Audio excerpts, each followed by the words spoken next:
Welcome friends to another r/NuclearRevenge video. If you love these tales of explosive revenge, make sure to hit those like and subscribe buttons down below. That's it, our first story of the day is by Hop Off My Ick Bro. Cheat on me and I'll ruin your life for everybody you touch. Ronnie was a serial cheater throughout high school, but he was more than that. He was manipulative. He would blow through relationships, typically 4 at a time. They would only ever last a week to a couple of months before the girls would catch him cheating. He'd proceed to leak their inappropriate photos or spill their secrets and move on to a new demographic of women. He was charismatic and scapegoated his problems onto his dying father. It didn't matter anyhow. He would destroy the victim's reputation until they weren't trusted anyways. Despite this, I was in love. I was his side piece through it all. Morally, I knew it was wrong, but I'd never been in love before. Besides, he wasn't lying to me like all the other girls. He was honest about the fact he was cheating. I was special.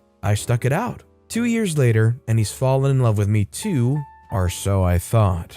He vowed to give up cheating, even gave up adult entertainment just to have me love him back. I accepted it. We planned to marry. He was always so smart about his manipulation. When friends blocked me randomly or called me abusive, I thought it was just a misunderstanding. When people began to become aware of deep personal secrets, I thought maybe I'd slipped up during a conversation. No one ever told me Ronnie had called me abusive, a cheater, or a liar. I never knew he accused me of being the things he secretly was. He would insult me late at night before bed and then claim he didn't remember in the morning. He would slip sly comments into our talks, just enough to make me doubt myself, but never question him. He was a master at gaslighting until I hated myself and only wanted to please him. I was head over heels in love despite all of it. He would casually slap me, never when I was upset, but when I said things he didn't like. He would slap me across the face and I would be too shocked to speak. He followed it up by laughing and playing it off as okay to do or a joke so I wouldn't fight back. If I expressed that it was wrong or told anyone, he said I was misunderstanding a playful tap. Halfway through our relationship, I followed work to another state and maintained a long-distance relationship with him. It was my dream. I wanted so badly to stay, but after 8 months, I gave up my home, my pets, and my job to move 1,000 miles across the country to live with him again. I had literally nothing and was absolutely penniless. 3 months after this, I caught him cheating. He had asked a girl on a date via an alt Twitter account. I was hurt, but ultimately it wasn't so bad, so I forgave him. The seed of doubt was already planted, however. 2 months later, I snooped through his phone and noticed he had several Reddit accounts saved to Chrome. I vaguely recalled he used Reddit to view adult entertainment before, and I got a bad feeling in my stomach. I began guessing his common email and password combos. I got 5 hits total. There were more than I expected. I figured maybe he was lying about not watching adult entertainment, which isn't a big deal to me, but for 6 months, he had been using these accounts to cheat on me using hookup and adult entertainment subreddits. I confronted him. He screamed, telling me he'd already apologized to me for cheating a few months ago and I needed to quit making him sad, that he'd already said sorry and I wasn't going to get anything else. He explained that he had continued to cheat because he feared I would leave and he wanted a second option. I spent a week and a half sobbing. I had nothing but this man, and I'd never been good enough for him. I was destroyed. He screamed at me nearly every day, telling me my crying was annoying, that my depression made him uncomfortable, telling my friends I was guilt-tripping him over something that didn't happen. Finally, I snapped. I had wasted all of my high school and early adult years with a man who did nothing but walk on me. I went back to Reddit and counted every person he had flirted with or exchanged messages with. I began to voice record every conversation, screenshot every text. Next, I downloaded Tinder and Bumble. For every girl he cheated on me with, I hooked up with a guy behind his back. When we went out with friends, I began to act more and more sad and slowly dropped in conversation how Ronnie had been yelling at me the night before and that it had upset me. I began to vent to his friends and show them every screenshot. Then I emailed his mother, his grandparents, and his work voice recordings of him screaming at me. I asked his boss if his company supported domestic violence. I cried to his mother and she held me as I vented my frustrations, explaining how she had been cheated on by Ronnie's father. Ronnie began to scapegoat again. He told me he was sick in the head and his depression was causing him to act like that. I knew he was attempting to gaslight me. When we were young, I was so in love with him that I saved almost every photo and text he had sent me to a OneDrive. I had found all the times that he'd admitted to leaking inappropriate photos, cheating, and ruining girls' lives. I got in contact with each of the girls, making one big group chat and sending them every bit of evidence I could find. These were then posted all over Facebook. He had dreams of getting into politics. I joined every political group in our area and pretended to be interested in joining. I befriended the members and casually dropped into conversation how Ronnie had cheated on me and verbally abused me and ruined other people's lives. They would inquire more. I would vent and show them the mountain of evidence I collected. Ronnie was still unaware that I'd done it. He spent the night screaming and crying about how no one liked him and he wasn't sure why. He had lost his job. His friends and family wouldn't speak to him. He was being publicly shamed on social media and his political group had ousted him. I finally dropped it onto him that I had done it and I was leaving.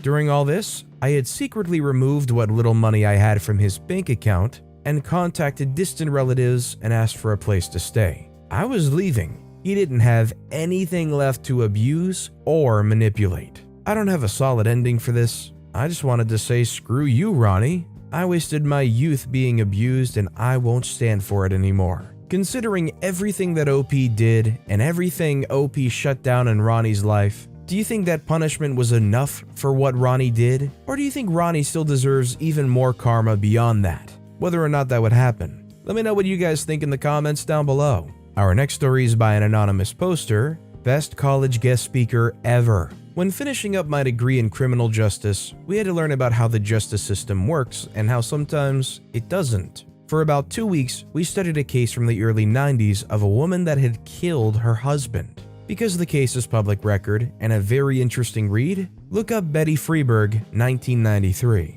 The setting was a small town in Iowa, and the husband was the town drunk. Everyone in town knew him for a drunk, a brawler, a womanizer, and overall just a bad person. His wife was the stay-at-home mom, as she wasn't allowed to work or leave the house, aside from getting groceries. He would go home, hurt her, and violate her, and the cycle would go on, and the whole town knew. Neighbors were a quarter mile down the road, but would still call the police when they heard noises. It was well documented, and because he was never a threat to their daughter, the police did nothing aside from take him to jail like a revolving door. Each time he got out, he'd hurt her again. Their daughter was away at college but came home for Thanksgiving. While the father was at work, the daughter told the mother that her father had violated her and that she even had an abortion because of it. This was the breaking point for the mother. She got her revenge 100-fold. When the daughter went back to school after the holidays and the husband came home, she used the gun at the kitchen table on him. The table is important because it was a big farm table used for chopping up deer and other livestock. Doing the butchering was her job and she was good at it. If I could find the case report, it has pictures of the table and clear marks of chopping. She chopped up her husband and scattered his body over neighboring farms, fed what she could to her livestock, and cleaned up. Months went by, and a winter came and left. Police investigating his disappearance even questioned her while sitting at the table drinking coffee. She explained the marks on the table by explaining that she butchered her own meat and showed the officers her deep freeze. The investigation went on for months until finally a neighbor's dog brought back a body part. They identified it as belonging to him, and she was arrested on the spot. She pled not guilty and refused any offers. It went to trial, and 12 of her peers judged her not guilty due to extenuating circumstances. She confessed to the crime, explained why she did it and how, and that she had no real choice because no one was going to help her. The farm was hers, and she refused to give it up as it had been her family's home. She was let go entirely for the murder charge. The next week, we had Betty as a speaker at the class to discuss the case, and she was awesome. At the time, she ironically sold dismemberment insurance for Aflac. Betty, if you ever read this, know that you're seen as a figurehead for battered women, and you pulled off the best revenge I've ever been able to study. So I'm definitely not advocating for what she did here, but like, considering the circumstances and how literally nobody was helping them, I feel like you kind of understand. I mean, the jury did. And our final story of the day is by ThrowM34W4Y4RDY. Shut Up House is the price for screwing with retirement. Cast of characters: Jim, the owner of the property; Betty, his wife; Kirsten, daughter of Jim and me; Tilda, Betty's sister; Larry, Tilda's husband; Sonny, daughter of Tilda and Larry; Larry Jr., Larry and Tilda's son; and Mike, Larry and Tilda's son. Many years ago in rural Appalachia and coal country lived a cluster of families on a holler. Jim and Betty owned a mobile home and had their daughter Kirsten with them. This mobile home was 2 bedrooms and 1 bathroom, but it was sufficient enough for shelter. During the mid-1980s, a recession hit Appalachia hard, and Jim found work in another part of the country. In moving, he approached Larry and Tilda to look after the mobile home and collect rent for anyone that wanted to lease the mobile home. A rent amount was agreed to and would be adjusted for inflation and the cost of living for the area. The money was to be deposited into a savings account, except for the money needed for necessary repairs and receipts kept. Jim and Betty trusted their siblings with this and moved, trusting that this money would be part of their retirement fund. I was privy to these conversations, but did not pay that much attention to them at the time. Shortly after leaving Appalachia, a renter was found, and Jim and Betty were glad to know that something was coming about from the land in their home area. Then Mike moved into the mobile home, and Jim stipulated that the rental agreement did not change even with his nephew renting the mobile home. After Mike moved out, Sonny moved in and stayed for several years. Betty asked Tilda several times about the rent, knowing Sonny was very unreliable with rent in the past, and was assured that between Section 8 and food stamps, that the rent was being paid on time and there were no issues. A few repairs had been done, but the receipts were stored in the safe deposit box where the savings account was. Fast forward a few more years, Sonny finally moves out and there's a few more renters, and then the taxes are not getting paid. The mobile home will not pass for Section 8 any longer. As we, Jim, Betty, and I, have been told repairs had been made over the years, we find this odd and inquire again to Tilda, who states this was all a misunderstanding. Once again, Betty trusts her sister and is relieved when we get the tax receipt in the mail. This is very important later. Another few years pass, and Tilda dies. Jim and Betty attend the funeral, and Betty makes a gesture to assist with some of the expenses. Larry agrees, and Betty requests access to the savings account that should have at least tens of thousands of dollars by this point, not including interest, to only find out it has never existed. All of the paperwork has been fraudulent and/or forged. Remember that tax receipt? Another forgery. Betty refused to fight. She had just lost her sister. Still, Jim is livid, as am I. Sonny was always abusive to me, and to find out that she'd been living off my parents for free while receiving Section 8 for rent and getting food stamps sent me over the edge on top of the missing retirement funds. Cue revenge. So knowing everything was fraudulent from the beginning, Jim and I attempted legal means first to get revenge on this thief. We were met with walls of red tape, and with states separating us, it was an uphill battle with a slim chance of winning. Plus, the attorney fees would drain any winnings, and then more. First, I put my piece into action against Sonny. I filed claims of fraud against the Section 8 anonymously, and SNAP benefits given that there were absolutely no proof of rent being paid to the homeowner or the custodian.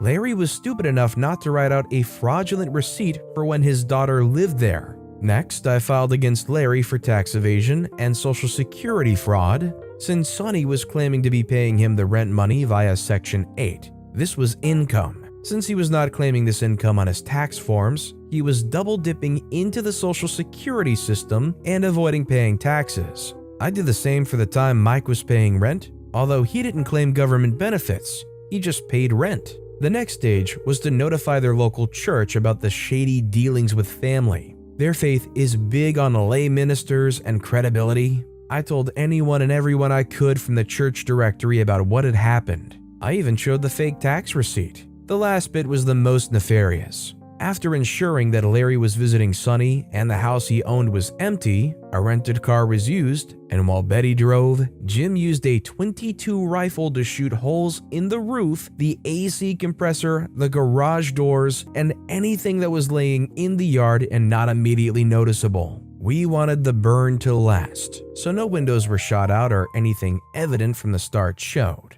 Aftermath: Sonny is now being investigated for multiple charges of fraud. Her side business has been closed due to the sweeping allegations that money will not be allocated as intended. Her applications for small business loans and COVID funds have been denied. Criminal charges are being whispered, but I don't think anything will come about that portion. Larry's been found guilty of overpayment by the Social Security Administration and no longer receives benefits. He now lives with Sonny and no longer has his truck, camper, boat, or ATVs. Unfortunately, once again, criminal charges are not pending. Larry Jr. has moved into the old home that was shot up. The roof had several places where hail or other debris punched through and made it leak. The siding had similar damage. They noticed some of the bullets and they finally figured out what it was. Pierced some of the old PVC and plastic plumbing. He spent a fortune fixing the roof, plumbing, and siding where a lot of little holes were. I don't know if he's tried the AC yet,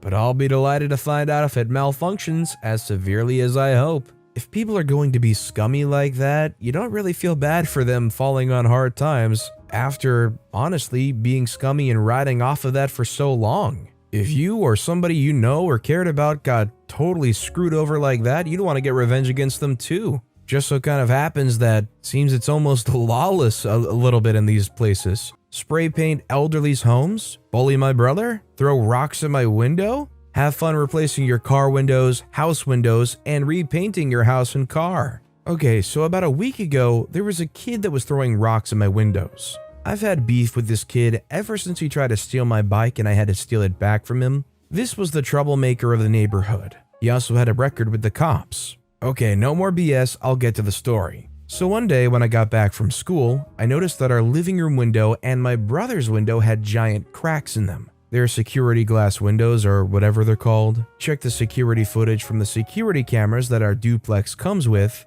and I immediately knew it was this piece of crap kid because he has this hoodie that he wears a lot. And he was also wearing a werewolf mask that was part of his Halloween costume. I knew this because I used to be his friend and trick-or-treated with him. His mom is a druggie and doesn't care what he does. She's a bit of an entitled parent also. So I'm thinking about what I should do for revenge, and then I remembered this subreddit. I then called up my friends and told them what he did. We agreed on this plan. Buy spray paint, buy masks, most of us had one or a bandana, call up friends of my friends. The reason that we went through all these measures is because that was the last shot we gave him. Like I said before, he's known as the troublemaker of the neighborhood and has spray painted some of the elderly's homes. Not to mention, he's also bullied our siblings in the past. So we do this on a Sunday night. We go there at around 11 p.m. and of course, all of the lights in the house were on. So we waited another hour. The lights were still on. Then we waited another hour. The freaking lights were still on. At this point, we all just said screw it and started spray painting. The curtains were closed, so we didn't have much to worry about. There were about 8 or 9 of us. When we were done with the house, we did the garage door, then we did the car. We then took bricks from a torn down building and threw them at 2 of his windows. We then smashed the driver's seat window with a hammer. We did that last because the car alarm would start sounding, and we booked it out of there. The next day I called the cops and showed them my security footage. He had to pay for the windows. Do you feel bad for this kid that was originally acting out? Like, do you feel like there must have been something wearing down on them as far as their home situation for them to be going out doing this stuff? Let me know what you guys think in the comments down below. Our next story is by the real One-Eye Bandit. Freshman claims to have hooked up with my sister. I ruined his and his mom's life. Gather round, lads, I've got a tale. Let me set the stage for you. First, we've got the dumb butt freshman, my wonderful sister, and the one-eyed bandit, me. Now, I'm a very socially awkward senior in high school with really bad anger problems, and it's incredibly hard for me to speak to people. Let me also mention that I haven't been in a fight since I was 12. One of my friends had essentially yelled at me that, "A freaking freshman slept with your sister? Bandit, how could you let her do that?" Now, normally I would just say that she's her own woman and I can't do anything about that, but something felt different about this. I asked my friend if she knew who the freshman was and what lunch he has. Her response was golden. Yeah, he has third lunch. Perfect. I spend the rest of the day waiting for third lunch, which is at like noon. I had to wait for 3 freaking hours. Did I mention I have a bad anger problem? Well, every minute was just more seething anger building up. Finally, third lunch rolls around, and with some assistance from some friends, I've located dumb butt freshman. I sit at his table, and he asks who I am. I respond with some BS about I'm a new student and I have nowhere to go. He freaking bought that stuff like discount fish. After about 5 to 6 minutes, another freshman came over and asked if a senior really slept with him. Perfect. He regales us with his story about how my sister slept with him 2 weeks ago. The other freshman leaves, and I keep asking questions trying to catch him in a lie and embarrass him in front of his friends. But he's good at lying. Then he goes on about how sis is very promiscuous and begged him to hook up and how he's gonna do it again tonight. I ask him to add me on Snapchat so he can give me updates. He gives it, and I leave like 10 minutes early. Time skip to later that night around 11 p.m. I start getting snaps from this kid. They're variations like, oh god, this so-and-so is wet, and oh man, I love this slot. Note, dumb butt freshman never shows the girl he's hooking up with. I snap him a video of me and sis. Hey idiot, before you go lying, make sure to cover your tracks. He didn't show up to lunch the next day, but the story doesn't end there. He kept going on and on about how I was a liar and some other dumb stuff. Now, me being the shy kid who does other people's essays and homework, I was like a darn info broker. And I had my little sparrows give me whispers about where dumb freshman's classes were and even his address. A few weeks pass, and I'm still scheming when I get a call from this kid's mother. Hello, is this OP? I say, why, yes it is. She says, I want you to stop bullying my son. I say, ma'am, your son claimed to have hooked up with my sister and spread nasty rumors about her? She says, well, it's not my fault your sister's promiscuous. I hung up. I knew what I had to do. I hiked over to his house, and lo and behold, his mother was sitting on the front porch smoking. She didn't notice me, and I snuck up to the side of the house. I leave and decide to go back at around 3 a.m.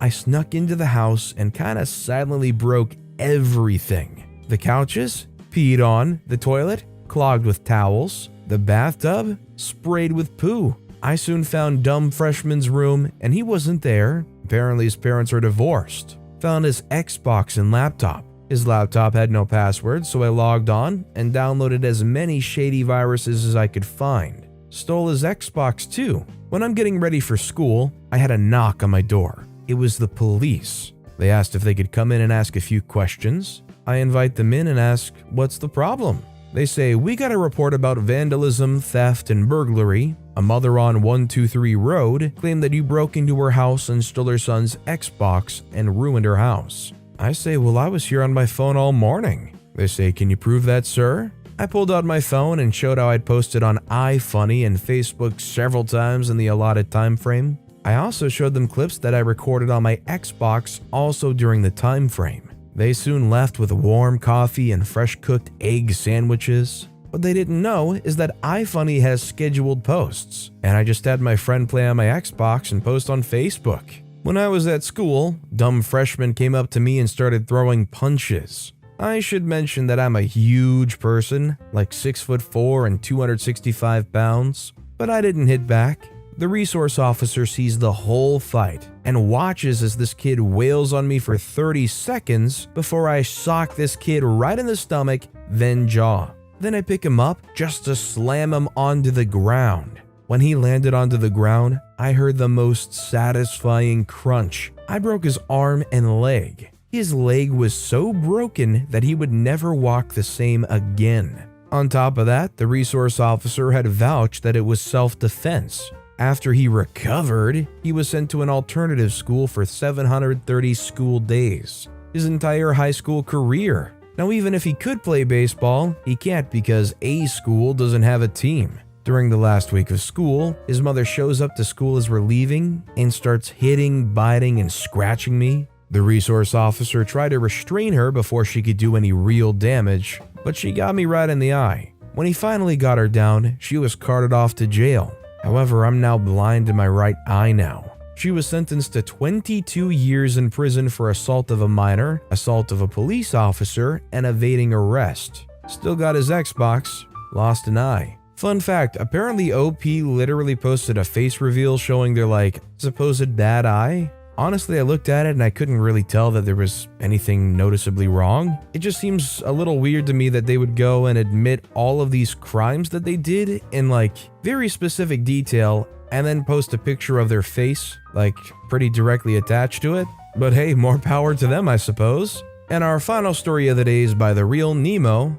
Threatened me at my house? Bye-bye job prospects. Earlier today, I found something out that made my day. To begin with, I study marine engineering, which for those that don't know, is engineering on ships. I'm part of the Merchant Navy as an officer cadet, as I'm still studying to become an engineering officer. We're held to pretty high standards. Not to the same level as a military, but still, we need to be professional. In order to do my course, you can either fork out near 50,000 British pounds and spend hours upon hours looking for companies to let you work on board ships for experience, or get a company to sponsor you and pay for the course. The option that I and the person in question, we'll call him D for Druggy, chose was the company route, which is the main option.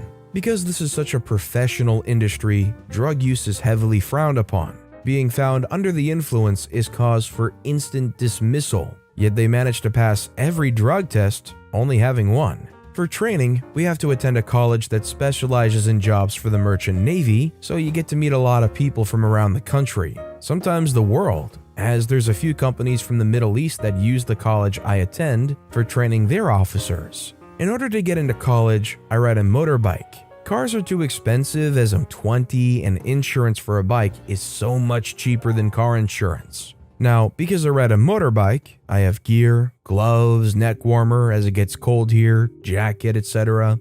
Dougie would religiously take my bike stuff and hide it or throw it around the classroom. To begin with, I was alright with it as we would do stuff like that all the time. But like everything, after a while, it's no longer fun.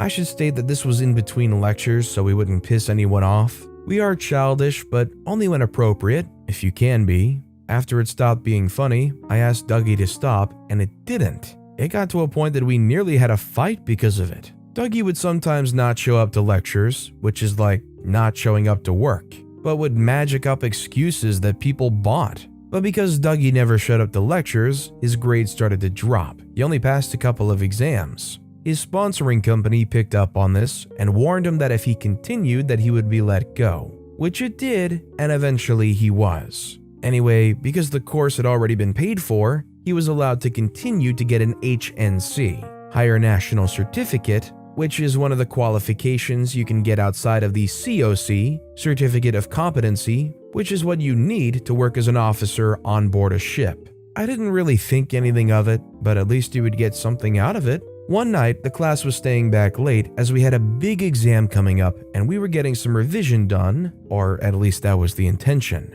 While I went to the toilet, Dougie was up to his old tricks. We were in a class with a locked cage in the back full of expensive equipment.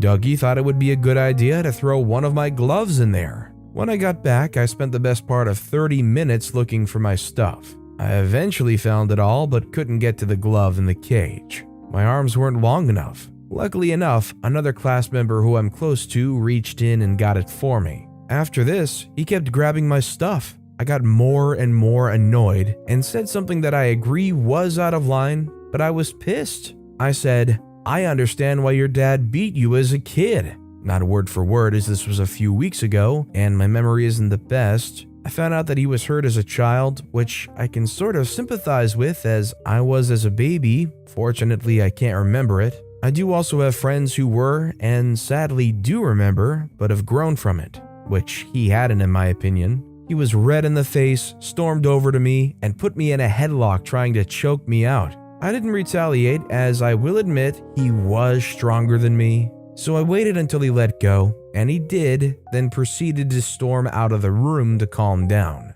He then comes back and sits down. The atmosphere in the class is intense. Dougie then proceeds to put into our group chat, which we used to inform each other of any work that was missed, new lessons that were put on last minute, or just have a chat on weekends on the words pissy seat. At first I think nothing of it and continue with my work until my classmate responds with, "You didn't." This is when I think, he went outside, my motorbike is outside. In a fit of rage, I race over to my bike and find it had been moved, which pissed me off, but not as much as if he had pissed on it, so I head back to class, annoyed, but I sit down and continue.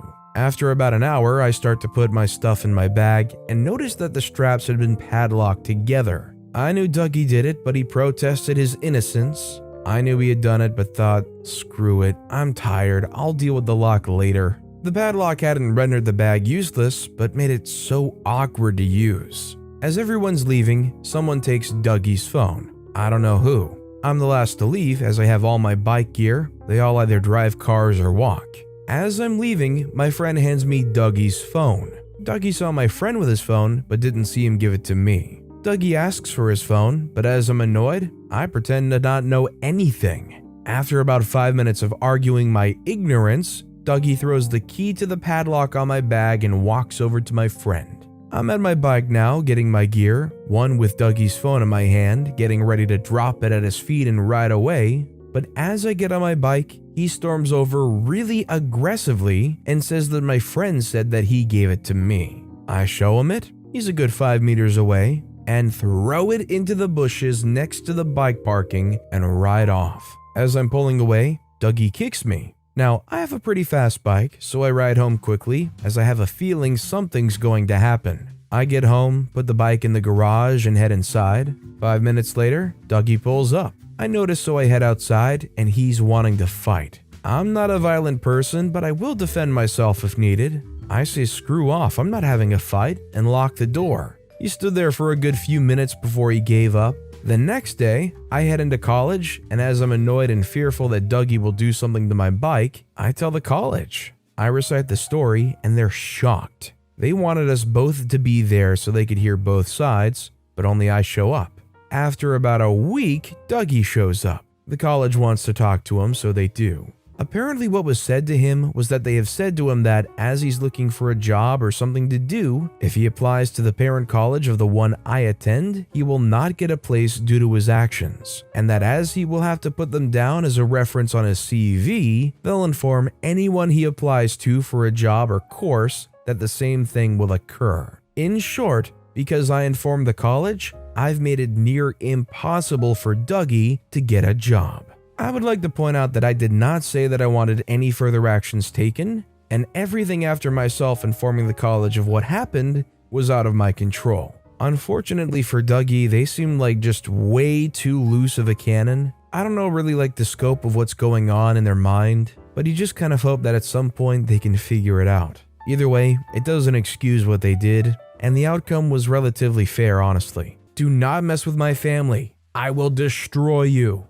Okay, so this goes way back and still leaves me fuming. Background, I'll call myself Daisy. Qualified as mechanical engineer in the mid-1980s, working in textiles in a little African country. Players, Ed the consultant with carte blanche. Ed was there to assess performance, but also to investigate why a profitable company takes a nosedive within 18 months. The villains are Bob, Knob, and Bon. Story's long, take a break and get yourself a coffee, tea, shake, cocktail, whatever rocks your boat. I was part of a management team employed on behalf of an NGO, non-government organization, company funded by the Commonwealth and IMF, International Monetary Fund, to help set up a viable labor-intensive industry for this country in the mid-1990s. To start with, this was a dream job. Free luxury accommodation in a secured village that had tennis courts, a swimming pool, guest lodge. My contract included free electric, water, and a telephone landline. There was no broadband at that time, you used your landline to dial up. No mobiles at this time. Free private schooling for my 3 children, a monthly allowance, note not salary, great pension and full gold medical private medical insurance. The catch was that my husband was not allowed to work permanently. He could consult for companies but not be employed. This was part of the legal requirement for me to get work and residential permit. I was the total breadwinner. I was respected by the management team and my employees. I love the people of this nation, the culture, the warmth, and the willingness to learn. The majority of the employees were illiterate when they started employment. I helped set up schools to improve their verbal and written skills, not only in English but also in the local official language. I woke each day ready to tackle the challenge, see the staff develop, especially the women learning and gaining independence, and see the company flourish, become profitable. The rewards were amazing. Because the company became very profitable, it needed to be sold as a going venture to investors in the country. This was part of the agreement with the CDC, Commonwealth Development Corporation, and IMF, International Monetary Fund, who up to that point were our bosses. The sale included a clause that assured the continued employment of the local employees for 18 months after the sale. The order books were full, the bank balance very healthy on the day the new owners came in. The new owners have their headquarters in Southeast Asia. New CEO Knob and CFO Bond come in. Trouble begins. Their first order of the day was to remove the majority of the previous management and bring their team in. I was told in no uncertain terms that as a female, I should be home breeding and not working. My time was up. The company starts losing money within 9 months. This new team started blaming the local employees as the reason for the losses. Head office sends over a consultant/independent observer, we'll call him Ed, to feedback proposals, solutions, and what was the root cause. Ed was empowered to act on the behalf of the group's CEO in Southeast Asia. This is important for later. I had to have medical leave for 8 weeks. Whilst on medical leave, the CEO makes a decision to cut off free private education and no more free utilities or food allowance without adjusting my allowance. So I went from being well rewarded for the job to having to manage with a salary that was only $100 and pay for private school and all other household costs that were previously incorporated into the contract. Yes, the company can do this. Basically, a new contract was underwritten as part of the new ownership. As a true expat employee, the company owns you totally. They own the permits that allow you to work and live in the country. I made a formal complaint, but was told if I didn't like it, the company would inform the country government that I'd been fired due to not being qualified. This would mean 48 hours to leave the country with no support, no possibility of getting any of our personal belongings shipped, frozen bank account as the local government would see this as fraud, possible police record, my family would lose everything and become destitute. On my return to work, I was demoted and they placed their own man to run my previous department, engineering and maintenance. I go to introduce myself to my new manager, let's name him Bob. Bob refuses to shake hands and states that he's there to make my life heck and remove me from the company. I saw red. No one threatens my family's well-being and gets away with it. This was how I ensured the whole management lost everything. Start investigation on what's going on. In the first 12 months that this new management team's taken over, the company's now losing money and in serious debt. New equipment that had been installed by the NGO has to be sold to help pay salaries. The pension fund was found to be underfunded, was let go. Management blamed the NGO for having taken money out when they sold the company. The new management team has somehow brought over extended families. Older children were all being educated in top universities either in South Africa or even the UK. Younger children in top private schools. There was also extended house staff, including drivers. All of this coming out as losses in the company books. To top it up, I discovered that my new manager's university doctorate degree was fake. This management team treat the local staff as subhuman. I had had enough of this BS. Time to sort these jerks out. Stage 1. Prove current boss is not qualified in what he says he is. Talked to Ed about my suspicions, showed him the transcript from telephone conversations with the university that he had claimed as having a PhD from. We set a trap.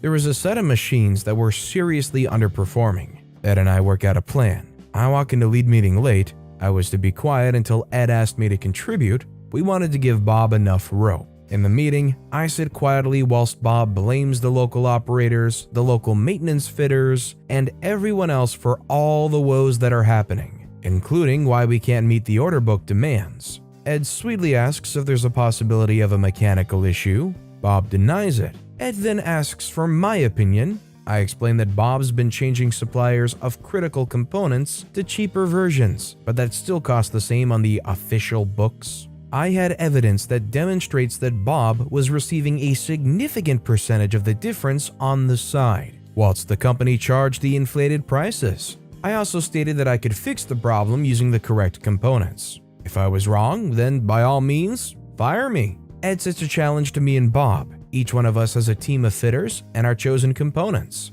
Bob storms to the shop floor and does his usual screaming at everyone. I go down and explain what I was trying to achieve and how it would benefit the operators and get the project going. At the end of the week, we both had to report back to the management team. Ed had asked a few operators, mechanics, and production supervisors how Bob worked, and if there was any attempt to sabotage my project. Needless to say, Bob did try everything to ensure my team was not successful, but he never had the support of the locals, and his team, they already hated him. Ed gives Bob a chance to come clean, but Bob still stated I was a liar and knew nothing. Ed stands up, goes to the door, opens it, and outside is Bob's family. Ed's investigation had confirmed what I had stated. As such, Ed had organized drivers and contacts to fly to South Africa to pick up all of Bob's children from schools and universities, and for those in the UK, the university was informed no company funds would be forthcoming for the one child that was being educated. Ed proceeded to give each of Bob's family plane tickets for the following morning. Company security guards and police were sent with Bob to his bank, where funds were frozen due to fraudulent transactions. Bob accepted a plea bargain. He will not be welcome in Africa ever, and his home country police were informed. When Bob landed in his home country, the head office had organized a police escort. Bob was unemployable and his family greatly shamed. I hope he got his just desserts. Couldn't care less. Stage 1 complete. Stage 2, the final event. Prove Nob and Bon had been defrauding the company and country. Nob and Bon were still in charge of the company, now 18 months from takeover. The stated clause that the workforce could not be touched was up. Nob and Bon called an all-side meeting. They stood up front with tears running down on how the NGO had lied about the company orders and profitability, how they're trying their best, but the company's really struggling and people will lose their jobs. They announced a reduction of 66% of the workforce. I had been working closely with Nob and Bon's secretary, the accountant, and the purchasing officer, so I had been able to access the info needed. Survival kicked in. As I was part of the original management team, I had the original accounts that were audited as part of the CDC and IMF funding for the NGO. In the 18 months, I had accumulated information on the losses being shown and the missing money going offshore into private accounts and not the head office accounts. You see, these two did not respect women or the locals. They assumed that what was being done would not be picked up. If they had bothered to understand who they employed in the office, they would have found that the purchase officer and the accounting supervisor were qualified accountants with close links to the government, the banks, and they were, you're right, women. I had explained to the secretary, the accountant, and purchasing officer that there would be a time when we needed evidence to safeguard money and people's livelihoods. So the files had been building from their 6 months to now a year later. I talked to Ed and gave him the evidence we'd been accumulating. It was what Ed needed. Nob calls me to the office to tell me that I'm redundant with immediate effect. He also stated that for me to be able to stay in the country to sort out my family, I would now owe the company rent that was twice my given allowance. I lost it. I literally turned around and explained that in less than 24 hours, Nob would have no future, his family would have no future, no matter where they run, they would be found. I already knew this to be true, as Ed already had the wheels in motion. This time, the group chairman walks in on my heated conversation, together with the IMF representative and Bon in tow. Nob was fired on the spot, loaded onto a plane with an international warrant for fraud. The IMF pursued this fully. Nob was screwed. In this Southeast Asian country, a stand on your trustworthiness means you are untouchable. Bon didn't fare much better. He was locally arrested, denied access, fined, and the IMF did the same to him as what happened to Nob. Only difference was that Bon willingly ratted Nob for all he was worth. As for me, The company limped along, but I no longer trusted anyone from that group. Myself and my husband found employment in another regional country. This time, both of us had work permits and airtight contracts. No one will ever screw us over or make us feel like slaves. The message was, do not threaten my children or my family. I will destroy you by waiting until you hang. Not proud, just realistic. You gotta give a lot of respect to OP. When their family and their livelihood are on the line, they dug deep and did whatever they could to make sure they dug up whatever evidence they needed to prove this fraud and save their butts. If you could see the writing on the wall and knew that somebody had a game plan down the road to basically bankrupt you and leave you in a terrible situation, would you be doing what you could to document and dig up whatever you could find? Or would you rather just try to cut your losses and get out of there as soon as possible? Let me know what you would do in the comments down below. And our final story of the day is by I signed up cause of r/. Man gets his car crushed by not paying his repair bill. Not my story, but my father's. Took place in the early 2000s. He's a master mechanic who can literally work on any car, foreign or domestic. He's teaching me right now, and it's an honor to learn from him. He's always run his own independent repair shop, almost as long as I can remember. And he told me this story recently that just seems perfect for this sub. So this guy comes in with a pretty nice Chrysler convertible to get his transmission fixed. He had to remove the transmission, disassemble, and rebuild it. Pretty long process, but it's no problem. After a day's work, he calls the customer up, says his car's ready, and reminds him of the agreed upon price of about $1,200. The guy said he could only pay $600 then, and he'd have to get back to him on the rest. Now, this isn't out of the ordinary. Where we live, most people aren't exactly wealthy, and my dad's a nice guy. He single-handedly supported 4 kids and a wife, so we weren't exactly rich. It's not uncommon for people to pay in installments. He doesn't charge interest or fees or anything, just tries to do what's right. The guy pays half his bill, and with the promise of paying the remaining amount in a few weeks, he leaves with his car. About 2 months pass, however, and the guy hasn't paid. Hadn't even contacted my dad about any issues or to say something like he lost his job or something. So my dad calls him up and asks when he thinks he'll be able to pay the rest of his bill. And I kid you not, this is how the convo went. Dad said, "Hey, this is placeholder name. I was wondering when you'll be able to pay the rest of your bill." The guy says, "Oh yeah, about that. I'm not paying it." Dad, surprised, says, "What?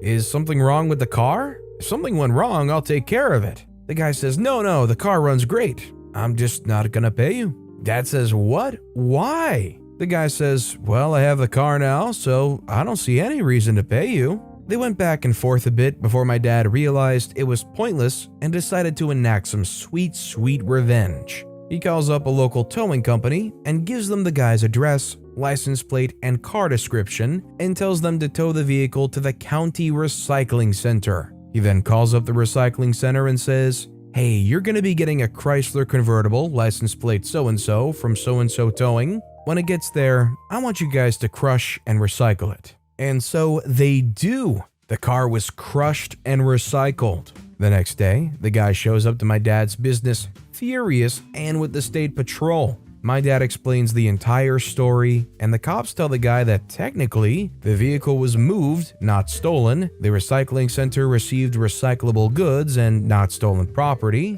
and now the car no longer exists, as it's been recycled, and thus was not a criminal matter, but a civil one. So the guy sues my dad, and once again, my dad explains the entire story. And amazingly, the judge says the same thing as the troopers and dismissed it. It sounds almost unbelievable because it just seems so illegal, but if a judge rules in his favor, it's gotta have some merit by a technicality or something. Granted, this was maybe 15 years ago, so the laws could have changed since. But god dang, the guy gets his car crushed simply because he chose not to pay the remaining repair bill and wanted to take advantage of someone's kindness. I mean, I agree with what OP's saying. It doesn't sound very legal at all, and I'm very surprised that their dad got away with that. I definitely feel like that was maybe a super one-off situation. To me, I would think 99% of the time somebody does that, they're gonna be on the line for having destroyed property that's worth more. They framed me, they fired me,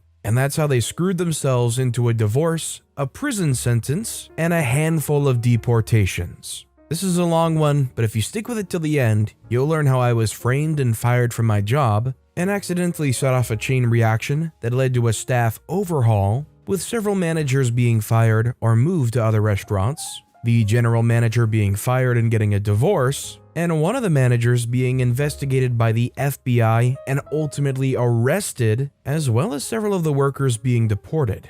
Here we go. I used to work at an upscale restaurant owned by a large corporate entity that owns several different restaurant brands. I worked there for about 3.5 years before they eventually fired me, but more about that later. First, I want to give an idea of my role there. My role at that job was a little of everything. Since the day I started working there, I took it upon myself to learn as much as possible. I was very persistent with management when I wanted to learn a new department. I had started as a server, but eventually worked my way into different departments and job titles, like carryout, hosting, bartending, bar backing, banquets, catering, and deliveries. My singular goal while working there was to make myself available for as many hours as possible. I was being paid about $12 an hour, though that fluctuated if I was working as a bartender or server and making tips. Eventually, it was noticed by management how I fit best into one of the non-tipped positions. I was so good at it, they decided to try me out as an unofficial supervisor over the team that worked in carryout, catering, and deliveries, as those were all one department. I knew this was going to ultimately mean a few less hours, since I would only be working one department.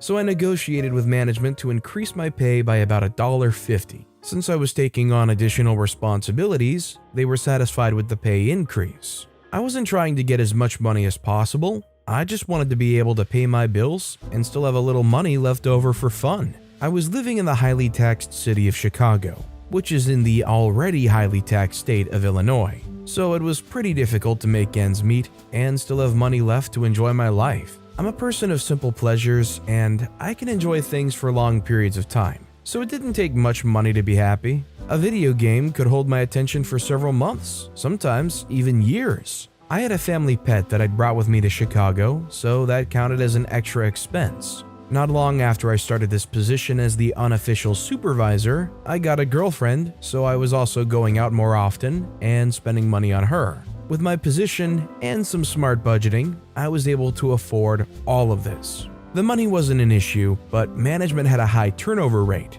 so the incoming managers often didn't know what the department entailed or how important hours were to workers of these departments. Eventually, it was noted that our current general manager was going to be fired and replaced. The incoming general manager was supposed to be some rock star when it came to improving restaurants. We looked up his name and found him as the first search result on Google, but the entry wasn't some glowing review of his work ethic or of his impeccable ability to improve the way a restaurant runs. It was actually a mugshot and a police report filed for repeated domestic abuse. This is important later. We'll call him Harvey. Shortly after Harvey came in and started making changes, one of our best managers gave her a resignation. She refused to work with him and, like a freaking oracle, told us to expect lots of sexual harassment, misogynistic comments, and for him to eventually run this place into the ground. Not long after she left, our general manager began replacing our current managers with hand-picked people that he had worked with in the past.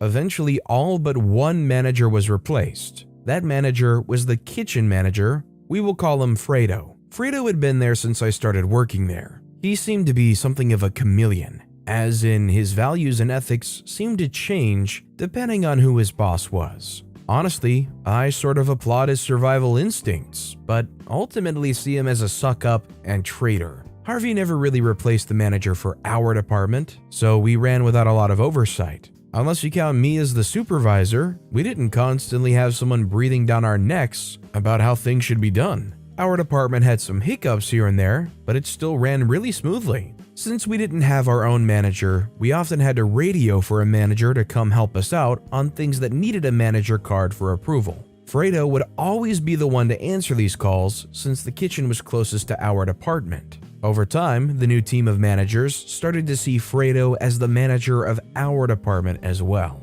However, the hourly team that worked there still saw me as their supervisor. This meant that anytime Fredo was trying to make changes that would ultimately hurt us, the team relied on me to mitigate those disasters or to negotiate with Fredo to let us do our jobs the way we had already proven worked really well. Over several months, Fredo and I would butt heads dozens of times. He and I were constantly arguing about how important hours were to the workers in this department. He had it in his head that we should be living off of tips like servers. But since most of our orders were carry-out, they came in through Grubhub, and Grubhub doesn't tip. We didn't have a lot of deliveries in a day, and the tips we got from those were maybe $10 if we were lucky. But splitting $10 4 ways doesn't add up to a lot. It just showed that Fredo had no clue what he was talking about. Eventually, we had a meeting with Harvey, Fredo, and all of the workers of this department. It was marketed as a chance to voice all our grievances and concerns with the changes they wanted to make with no chance of retaliation. So the workers did exactly that.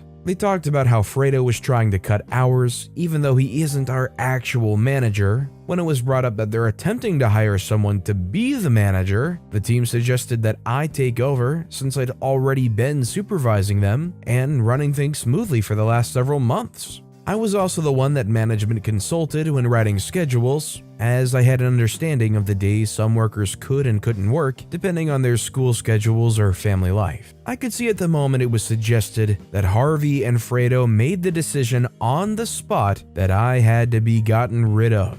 Although they didn't say it, I could see the look they gave each other and instinctively knew that my days at this place were numbered and my job was going to be getting the axe one way or another. They made a bunch of promises to us about not cutting hours. They told us that they would stop sending all but one person home early and only leaving one person to clean everything and close up by themselves, as this wasn't a small department and it was simply too much for one person to do alone while still meeting health and safety standards. They promised that whatever hours we were scheduled for, we would work. We weren't trying to be unreasonable, so we told them that we usually have 3 or 4 people scheduled to work our department. They could cut 2 of them early, but we always needed at least 2 people to help close properly. The promise was made that they would always have at least 2 closers. However, only about a week later, they started sending all but one person home early again every night. One night, they tried to do it while I was scheduled as the closer, and we had just returned from a massive catering event, and there was an unbelievable amount of cleanup left to do for one person. When Fredo came in and tried to send everyone except me home, I stepped up and told him that he was consistently breaking the promise he had made to us during the meeting. He looked me square in the face and told me to stop complaining about it, and if I was going to keep trying to talk to him about breaking his promises, he could easily find someone who could work my shifts. I quickly realized this was an assassination attempt on my job. He wanted me to press it further, so I backed off and started cleaning. I ended up having to stay way late, and that meant overtime pay anyway. I got a write-up for that since we aren't allowed to work overtime without a manager's approval. When I refused to sign the write-up, pointing out that I tried to explain to Fredo that I wouldn't be able to clean up all that stuff alone before my scheduled shift ended, I was allowed to leave without signing the write-up, but only because that HR rep that was present wasn't one of Harvey's cronies. Skip ahead to the day I was fired. It's important to note at this point that I always came into work an hour early. Since we live in Chicago, food was expensive. However, at our job, we were allowed to have as much free soup and bread as we liked. So, I would come into work 1 hour early every day so I could have some soup and bread for lunch before my shift. But on this day, when I walked into the kitchen to get myself some soup, one of the line cooks told me that he had a dish that had been canceled after he cooked it, and Fredo had told him to give it to someone. He assured me Fredo had already comped it and that it was free to take for whoever wanted it. It just so happened to be my favorite appetizer, so I happily took the free food. Not long after I got to my booth, both Harvey and Fredo approached me and asked me if I had put in a ticket for that food. I told them that the line cook had given it to me and said it was the canceled order that Fredo had already comped. Fredo looked dumbfounded and said he had no idea what I was talking about. So Harvey told me, "I think you know that's theft. Go ahead and finish the food and then grab your stuff and go. That's the last meal you'll be having here." I tried to explain to them that I'd been given this food by the line cook, but they refused to listen, so I offered to take them to the kitchen to clear it up with the cook. But by the time I'd gone back to the kitchen with them to talk to the line cook, he'd already gone home for the day. I had no choice but to gather my stuff, say my goodbyes, and head home. On my way out, I told the people working my department that afternoon what had happened, exactly as it happened. They were shocked and angry, but mostly sad to see me go. I decided on my way out, I would stop by the accounting office and pick up any tips that may have been dropped for me that week, just to make sure I didn't get screwed out of that money. Before heading down, I had the gut feeling to just set my phone to record, and I stuffed it into my pocket with the camera rolling. Although the video was entirely black since it was in my pocket, I did manage to get a pretty muffled recording of Harvey and Fredo's voices through the door discussing how things had gone as planned and that they'd been trying to get rid of me ever since the meeting with my department. I knocked on the door and they hushed up before opening it. They asked what I was still doing there, and I asked for my tips. They gathered what was in the safe for me and handed it over. Despite my anger rising at what I just heard, I decided not to burn the bridge just yet, because perhaps I could freaking nuke it later. I offered a handshake to both managers, thanked them for the opportunity to work there, and left, making sure to pull my phone out of my pocket and record the front of the restaurant with the sign showing its name and logo. Working in a restaurant, you learn to always cover your own butt. It's true for most jobs, but something was just telling me I would need this all later. If I was accused of theft, I wanted to be able to prove it wasn't true if it ever came up in future job interviews, which is exactly what happened, and where this all started going nuclear. On the train ride home, I sent some messages and made some posts on local groups on Facebook saying that I'd just been fired and that I was looking for a job as quickly as possible. By the time I got off at my stop, I had already set up an interview for later that day. I was offered the job about 5 minutes into the interview, but after going over the details, it didn't sound like it was for me, so I turned it down. I interviewed a few other places and found one that was a darn good fit, with a hefty pay increase compared to my previous job, and I wouldn't have to deal with customers. It was an auditing job for a logistics company. However, during the interview with the manager of this job, he mentioned he had already called my previous place of employment and spoken with the general manager, Harvey. Harvey told him that I'd even been fired for theft. Luckily for me, the manager I was interviewing with asked me to tell him more about that, and he was willing to let me pull out my phone and find the recording. I asked if the voice in the video was the same as the one he spoke on the phone with. It was. That was confirmation enough for him that I hadn't made a fake video. He listened to the two managers in the video admit that they had set me up and watched to the end when I showed the front of the restaurant complete with logo and name. The manager interviewing me, who we'll start calling Dean, hired me immediately and asked me to send him the recording. I did. I thought that was the end of it. About 7 months later, after settling into this job quite nicely, HR sent out a "Welcome all our new team members" email, which listed all the newest hires, some facts about them, and had pictures of them all. They sent these out every time they hired a new round of people. One of them, Thomas, was a former coworker who worked with me at the restaurant. We had worked at the host stand together, so I was pretty glad to see someone I knew and liked coming onto the team. I sought out his desk and went and said hello and asked why he left the restaurant. He hadn't left willingly. He'd been laid off because the company was under investigation. It had started as a relatively small matter. The corporate entity that owned the restaurant chain had received an email with an attached video. My video that had been filmed from inside my pocket. That was cause enough for corporate to send someone to investigate internally. Thomas was pretty surprised that I hadn't heard anything about it, since there'd been numerous attempts to get in touch with me. As soon as he said that, I logged into the old email I'd used when I first applied for the job at the restaurant. I had at least 24 emails asking me to come in to discuss my employment and termination. I never replied. I just didn't care enough anymore. I'd also changed my number since then, so they hadn't been able to contact me by phone. Thomas continued explaining that before corporate had sent someone, Harvey and Fredo had talked with my department and tried to offer them all a small pay increase to spin corporate a story about how I was incompetent at my job and failed to live up to my duties. The day the corporate auditor showed up, there had been a small exodus of people from my old department. They quit on the spot in front of the lady from corporate, let's call her Audrey, and made sure to rat out Harvey and Fredo before leaving. Strike one for both of them. Strike 2 came a couple of days after Audrey showed Harvey and Fredo the recording that had kicked all of this off. They denied it vehemently, but there was no mistaking Harvey's voice. It's unique. Not only that, the video picked up their voice and mine when we shook hands and had a friendly parting of the ways, which was something they'd already bragged about to Audrey, thinking it made them look better that we were able to part on good terms. This wasn't the actual strike 2. That came when it was clear they needed to be separated, so Audrey sent Fredo to work at another restaurant owned by our parent company and temporarily demoted Harvey to manager. This tore them apart. They'd once been an inseparable evil team, but the pressure of the investigation must have pushed them over the edge. They ended up at each other's throats, on Facebook, on a public post on the company page. The post had since been deleted, but Thomas explained it as the following.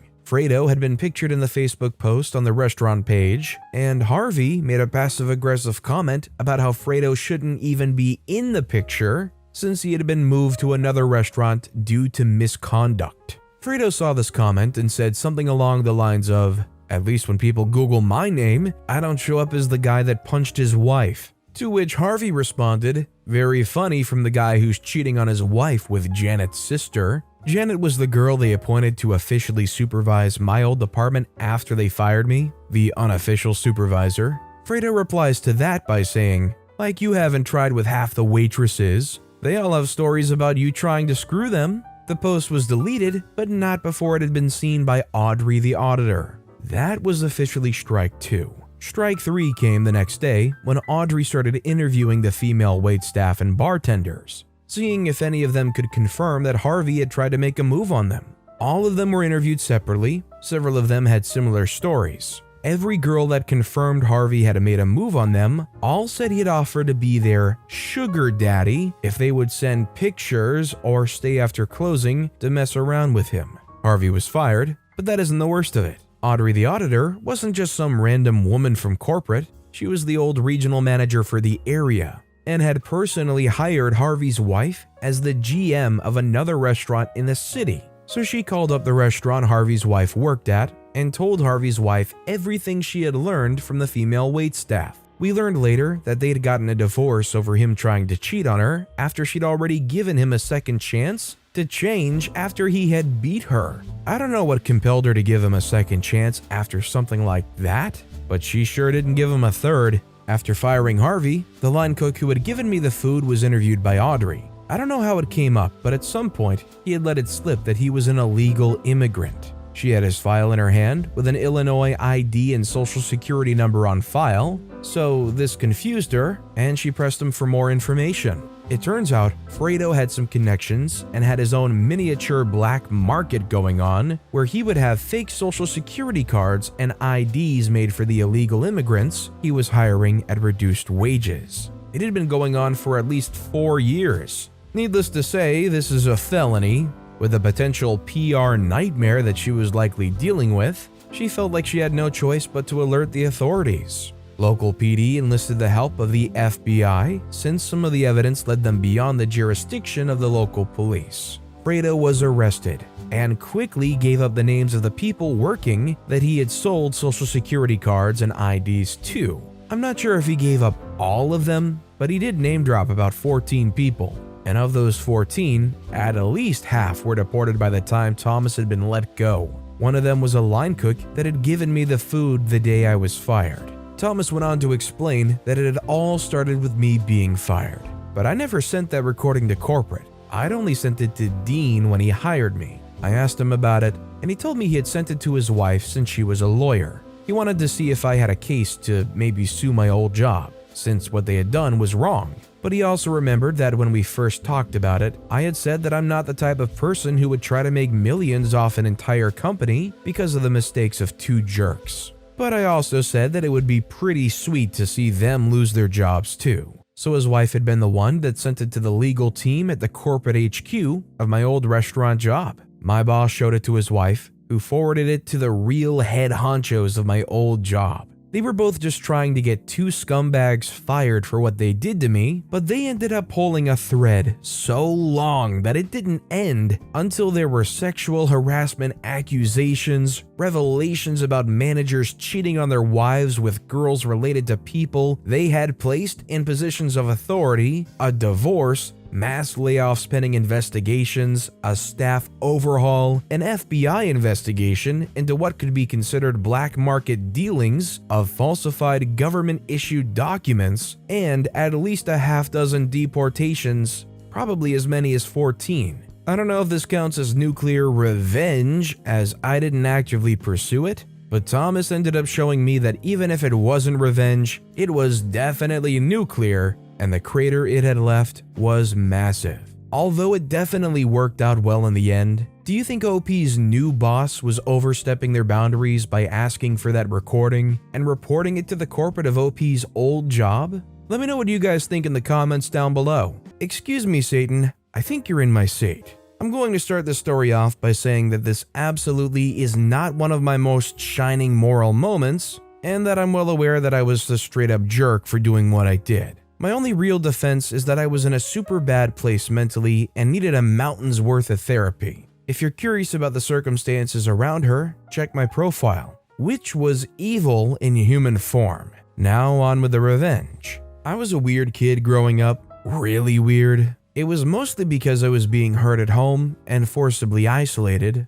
My social skills were so underdeveloped that I had difficulty reading human faces aside from my grandmother, grandfather, and father. Being the weird kid meant that I was the juicy target for bullies. It never stopped. But there was one bully that I hated more than any of the others. We'll call her Holly. This girl never passed up an opportunity to make my life heck. And since she lived across the street from me, there was nowhere I could avoid her. Holly treated me like garbage. Here's a few examples. She put dog poop in our mailbox on a regular basis. She let my dog out of my yard and I was never able to get her back. She would also sit on her porch with her friends and roast the heck out of me to entertain them if I so much as put a toe outside my front door. It went on for years. I hated her with a fiery passion of 1,000 suns. But while my grandmother was still alive, there was nothing I could do about Holly. If I did anything to her or fought back in any way, my grandmother would punish me for it, and I was more afraid of her than I was Holly for a very good reason. So I made a plan. I suffered through all the abuse and promised myself that when I was older, I would make Holly pay for what she did to me. Thinking of what I was going to do to her when the time was right was sometimes the only thing that kept me going. Over time, Holly grew up, and eventually she left me alone and stopped being a jerk. Unfortunately for her, by then, it was too late. I didn't give a crap about her new moral epiphany. I had been nursing my grudge for 2 decades, and it was time for a reckoning. I was going to destroy that witch. When my grandmother passed, it was go time, and I'd had 20 years to plan. I wasn't idle while I waited. I made it my mission in my life to learn as much about Holly as possible, and to do it, I became friends with a few people on the periphery of her social circle. Eventually, I knew more about her and her life than her own mother did. The first step I took in my plan was getting her fired from her job. It took longer than I would have liked, but eventually I managed it. Holly worked at a doctor's office, and I knew that the doctor she worked for was super Christian. Very straight edge, upstanding type of guy. He also had a huge influence on the local community. I decided to become a patient at his office, scheduling my visits to be on the days Holly was off work. After a couple of visits, I just happened to notice Holly in the staff photo on the waiting room wall. I made a show of looking surprised and then concerned. I got to the exam room, and the doctor came in shortly after. The expression on my face caught his attention, and he asked me what was wrong. I told him that even though I didn't want to, as a Christian, I couldn't keep my knowledge a secret and still sleep at night because I just couldn't let him endanger his soul and reputation by doing nothing. I had his full attention. Then I asked him as one fellow Christian to another not to tell anyone where he got the information I was about to give him. After he promised he would, I told him that I knew that Holly was using illegal drugs. He was absolutely floored, and at first he didn't believe me. I told him that I understood his skepticism entirely, but it was easy enough to prove or disprove my information with a drug test. If I was wrong, he lost nothing. If I was right, he was saving himself from trouble down the road. He finally agreed to test her, and he tested everyone else too, so that it didn't look like Holly was the only target. See, I wasn't actually lying. Holly smoked a crap load of weed, and I knew that because it was my dad she used to get it from. He'd been her weed dude since she was like 15. Her test came back positive for marijuana, and much to my surprise, Xanax. Oopsie, the doctor fired Holly on the spot when the results of the urinalysis came back, and then he called me to thank me for telling him what was going on. And before he hung up, he told me that I truly walked with the Lord. Y'all will never know how hard I had to fight not to laugh at the depths of his wrongness. I thought I was going to pop a blood vessel. Phase 1 complete. I know what you're thinking. It's just a job. It's not like she can't just go get another one, right? Losing a job isn't the end of the world. You'd be wrong. Remember how I said that her boss had a very high reputation in our area? That man called every single hospital and doctor's office in the state personally to make sure that none of them would hire Holly and risk liability and loss of community trust for associating with her. Holly's field of study was all pertaining to the medical profession, so her education was rendered worthless because nobody would hire her. I wasn't done yet. Nope, not even close. She lost her job, and because she had no income, her car got repossessed. She still had her family though, 2 kids and a fiance. Who needs families, am I right? With the help of a good friend of mine, we catfished the freak out of her fiance. My friend is hot as freak, and she let me use pictures of her to prove that she was really real. She even got on Skype with him once. When he finally made the arrangements for a face-to-face encounter and booked a hotel room, I texted the screenshots of everything to Holly from a burner number. To say excrement impacted the oscillating unit would be a vast understatement. They broke up, the whole thing was an ordeal, and Holly was devastated. She had 2 kids, no job, and now no fiancé who could help her keep the family afloat. A normal person would have stopped then. Unfortunately, I'm not normal, and I was going full scorched earth. I seethed for 20 years. No way in heck I was going easy on her. Phase 3. With her fiancé gone and no job, Holly was struggling badly. She needed money, and she needed it quickly before she and the kids got evicted. Meth is a giant problem in my area. It's high risk, but it's also fast money, and so I started subtly mentioning Holly's situation among my more legally questionable family. Eventually, one of my family's friends, who happened to be a meth cook, got in contact with Holly and offered her a crapload of cash to let him cook dope at her house. It was supposed to be a one-time thing, 2 days and then done forever. Holly was desperate, so she said yes. Everything went smoothly at first, but dead in the middle of the cook, someone called an anonymous tip about an active cook in progress to the local narcotics unit. They rolled up on Holly's house at about 3 a.m. and caught everybody inside, including Holly red-handed making meth. Watching her cry when they handcuffed her and put her in that police cruiser was one of the most gloriously satisfying moments of my life. She was in deep legal doo-doo, and to make a bad situation even worse, most houses where labs are discovered aren't deemed habitable afterwards because the toxic fumes from the chemicals used to make the drug get everywhere. And it's super hard and time-consuming to clean. It's up to the property owner to either hire a hazmat team to clean it or condemn it and tear it down. A lab cleanup costs thousands of dollars. It would have cost more money to clean it than the entire property was worth, so it got torn down with everything Holly owned still inside. See, you can't take things out of a meth lab because they're going to be covered in toxic residue. It can make you very sick, especially young children. Everything in the residence is usually counted as a loss. Now, some people sneak in and grab stuff anyway, but whatever, it's their funeral. But since Holly was still sitting in jail, there was no way for her to get anything. And none of her close family were interested in risking getting caught sneaking into the house and being accused of stealing or tampering with a crime scene. Holly ended up in jail for a while, and while she was gone, the court gave their father, ex-fiancé, sole custody of their children.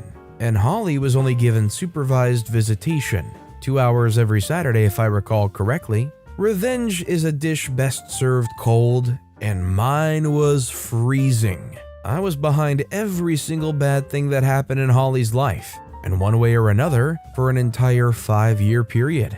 She decided she liked bullying me and making my life heck, and she figures there would never be any consequences. Instead, I took her reputation, her job, her fiancé, got her arrested and convicted of a felony, and her children taken from her, and the best part is that she has no clue I did it to this very day. She'd forgotten about me. What she did to me impacted my life forever, but to her, it wasn't even important enough to her to bother remembering. I was nothing to her, so she never connected me to her problems. Last I heard, she was in rehab for alcoholism and had her parental rights terminated permanently. After she lost her kids, she just sort of gave up and crawled into a bottle and never came out again. I was tempted to tell her, but I decided that the helplessness and confusion about why everything suddenly went to heck in a handbasket was the better plan. Because that means every now and then, I can contact her and pretend to give a crap about her troubles to get a fresh revenge boner about her newest tale of woe. She thinks I'm the nicest person she's ever met. Would you guys agree with me that a story like this is almost freaky in a way? It's like about how OP's pulling the strings behind them. Never being visible, never being in their thoughts, just manipulating this or that just right and causing this very unaware person to ruin their life. Do you guys agree that it's kind of creepy? Let me know what you guys think in the comments down below. And our final story of the day is by Wifer 2016, The Office Pervert and a Cribbage Championship. I used to work in an office that did promotions for local charity events and fundraisers. Crap pay, but awesome coworkers, and the blueberry scones in the office cafe were flat out amazing. Our office was small as offices go, about 20 employees including the 2 managers. Our top boss, who I'll call Bob, was really sweet, constantly having friendly contests with prizes for the most donations and such. I won a basketball that I donated to the kids in my church. He was the kind of guy that would give you $20 from his own pocket if you needed lunch money. I miss him, but I digress. Our office was a lot like the TV show. We were a close family of sorts who celebrated each other's birthdays, drew names at Christmas, and ate lunch together. All was rainbows and flowers until Steve strode into our happy kingdom of blissful sunshine. Steve was tall, Steve was large, Steve had a thing for girls with a big chest. Steve had been fired from the hospital morgue for having relations with the deceased. Into Steve's line of vision came my friends and myself. The 3 girls in the office whose attributes appealed to him. Day 1, Steve sidled over to our end of the office and leered at us. "Hey ladies," staring at our chests. We mumbled, shifted, and went back to work. No problem, right? Oh, how wrong you are. This became a daily onslaught of touching, rubbing, comments, stroking our hair, lewd remarks, and pouting because we didn't reciprocate. We went to Bob.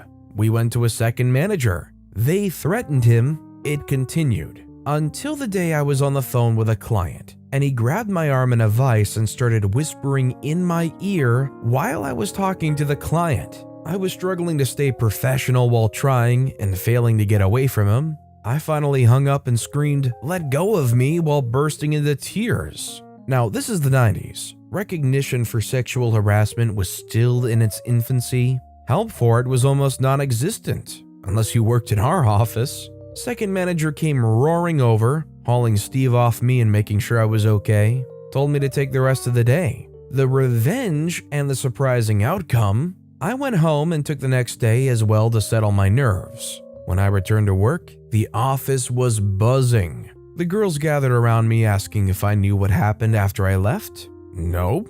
The guys in our office gathered in the hall and waited for Steve.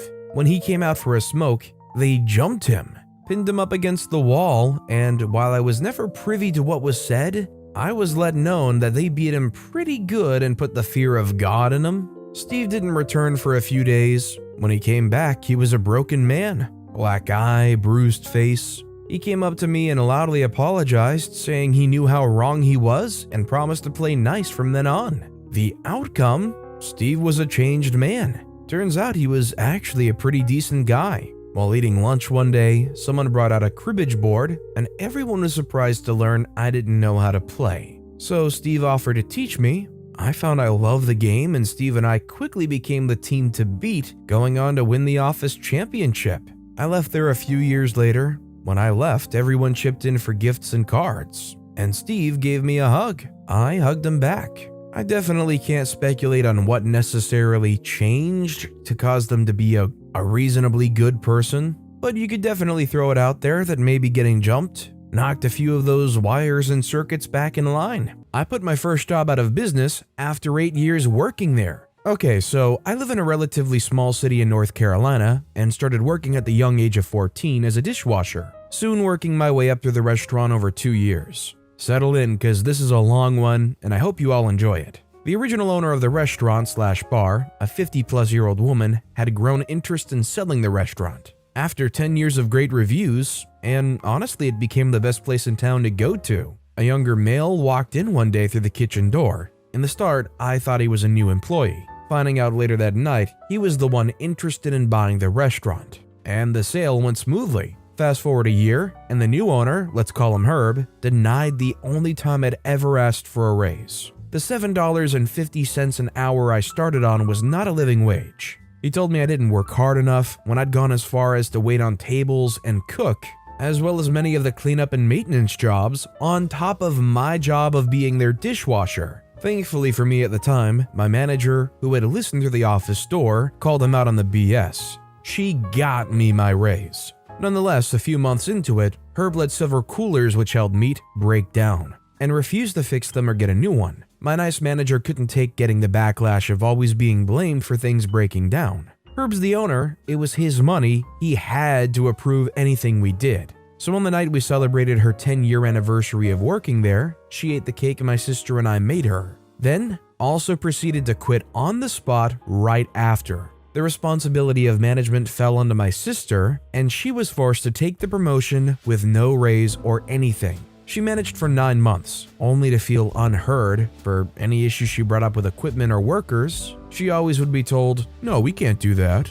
And after she had had enough trying to convince him on repairs, we were left without a manager for a period of time, and he was forced to drive the 3 hours to come and manage the restaurant himself. A few weeks after, a new manager was hired, and another man was hired to be my help in the kitchen. And me being the head cook at this point in time, I taught him the ups and downs of the kitchen, and this man, he was kind and caring at first, but he kissed butt so much that I was overlooked for the kitchen manager position. The guy I love to watch football with in the kitchen on my phone, using my speaker on the slow Sundays, changed into a brutal butthead. He would cuss at the waitresses and try to physically fight me on the daily. He and I were there to open the kitchen alone and would be joined by waitstaff an hour later. He went as far as to buck up to try to fight one of the waitresses one day. When she had mentioned she heard everything he said to me before she walked in. She said, "I'm done with your crap. You can either apologize or you can get the freak out. Hope he's been here a lot longer than you, and you were trained by him. And yet you think you can disrespect him? Heck no." As the man raised his hand to try to smack her, I punched him in the face, and in return, got slammed into the already broken coolers. You do not hit a woman ever. Fast forward a few months later, and after everyone sees the side of him, they realize I wasn't playing about him being a grade A jerk.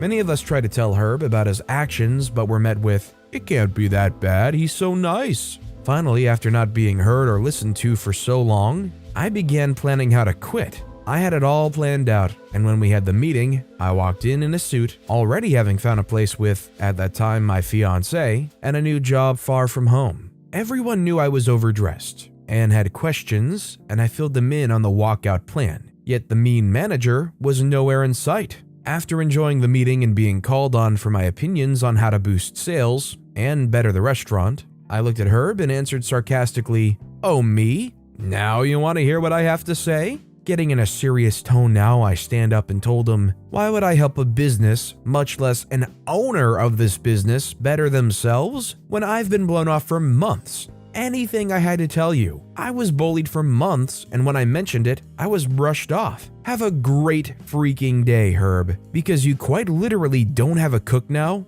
Today is moving day, and I'm moving over 4 hours away to a better job. One with an owner who will listen and respect their workers and not force us to try and cook green, slimy chicken past its expiration date. I quit. He begged for me to stay because he'd finally fired the mean manager. He said, "Is there any possible way I could get you to stay?" I looked at him and repeated the words he always told us when we mentioned equipment needing to be repaired or replaced, in his exact customer support accent. "No, we can't do that." As I walked out, he followed, begging me to stay, and said he finally did what was needed of him. I simply told him, "Too little, way too late," and proceeded to walk out. And what followed was all the coworkers on my side stood up and left too.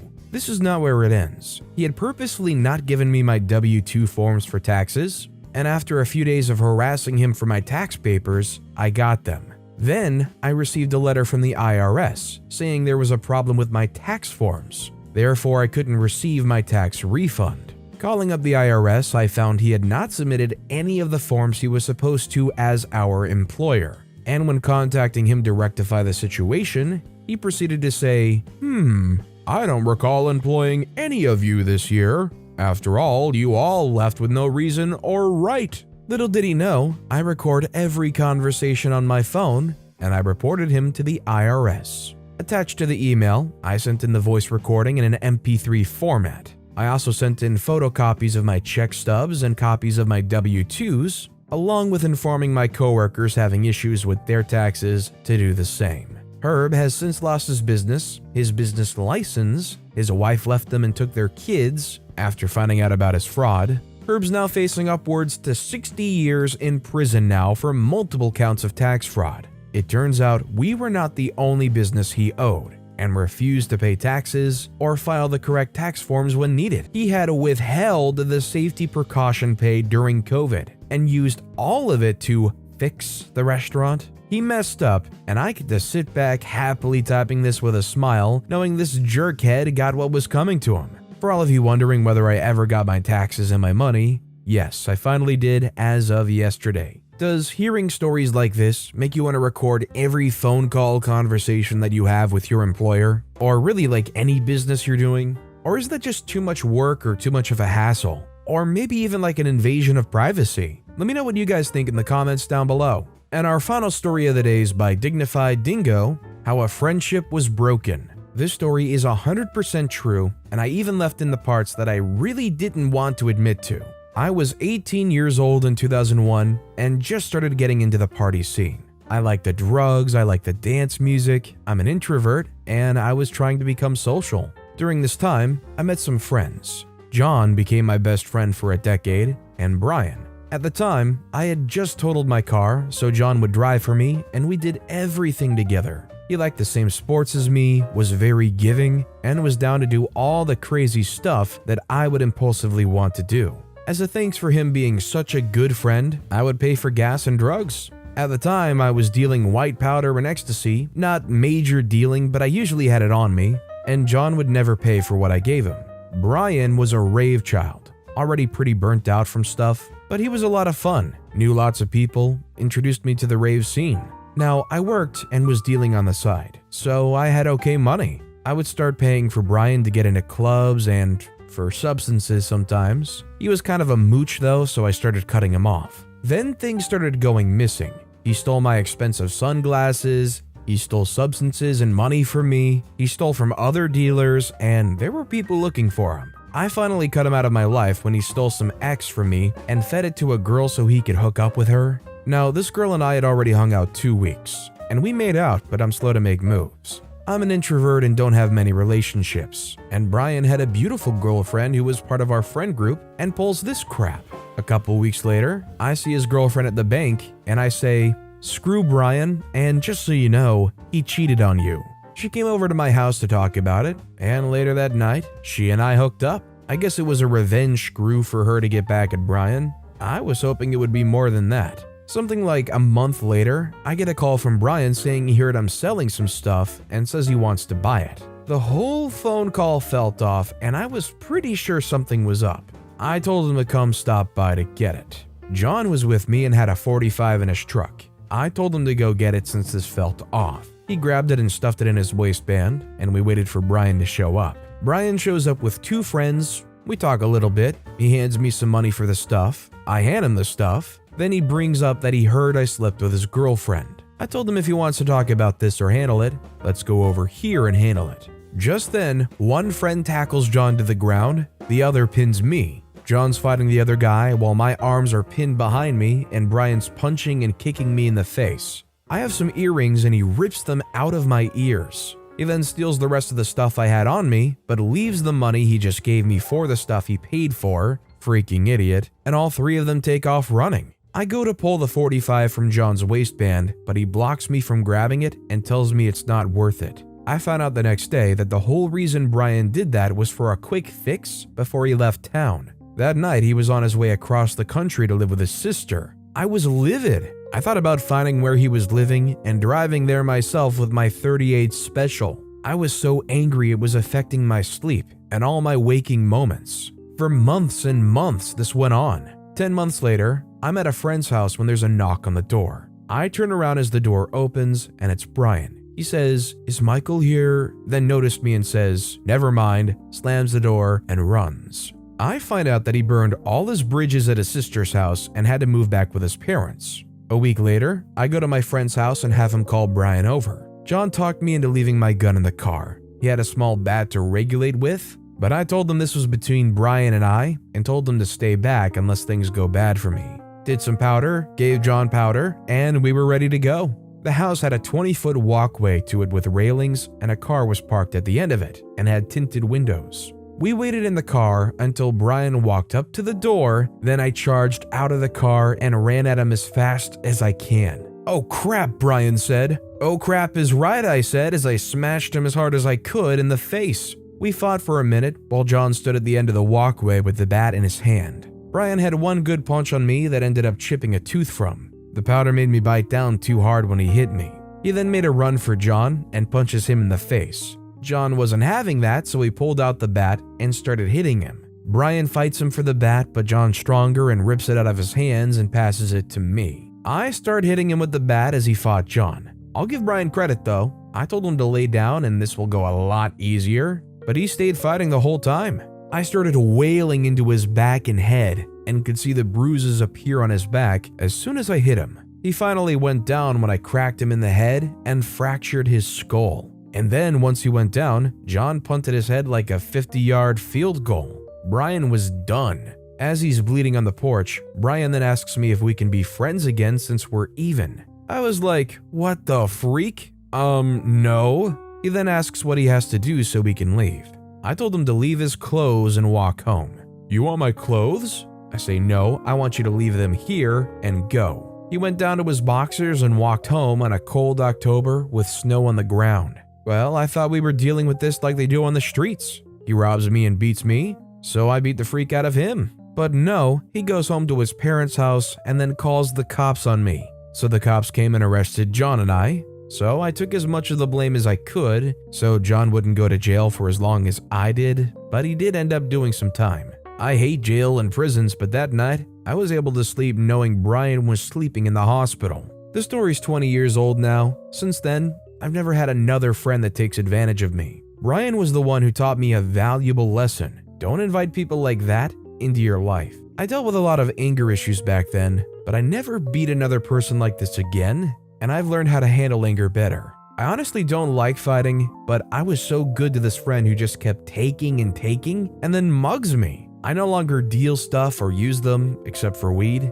Doesn't stop me from freaking up still though, since this wasn't the last time I was arrested. I think the clarification OP gave at the very beginning of the story is kind of nice, and I think OP tells this from a very genuine place and kind of saying that although there was nuclear revenge here, OP wasn't necessarily like in the right or like a good guy in this. It was brutal, it was harsh, there was some nuclear revenge taken, and there were some very real consequences that came as a result of it. I just kind of wonder if to OP was what happened in the end worth all of it. It's definitely a pretty insane story. my personal crusade against the men who destroyed the person I could have become. So this is the story of what made me the sociopath that some of you are familiar with through reading my multiple nuclear revenge stories. It's a long story about my early childhood, some of which I remember, and some I was told by my older sister and mother. Then, my revenge against the people who were responsible.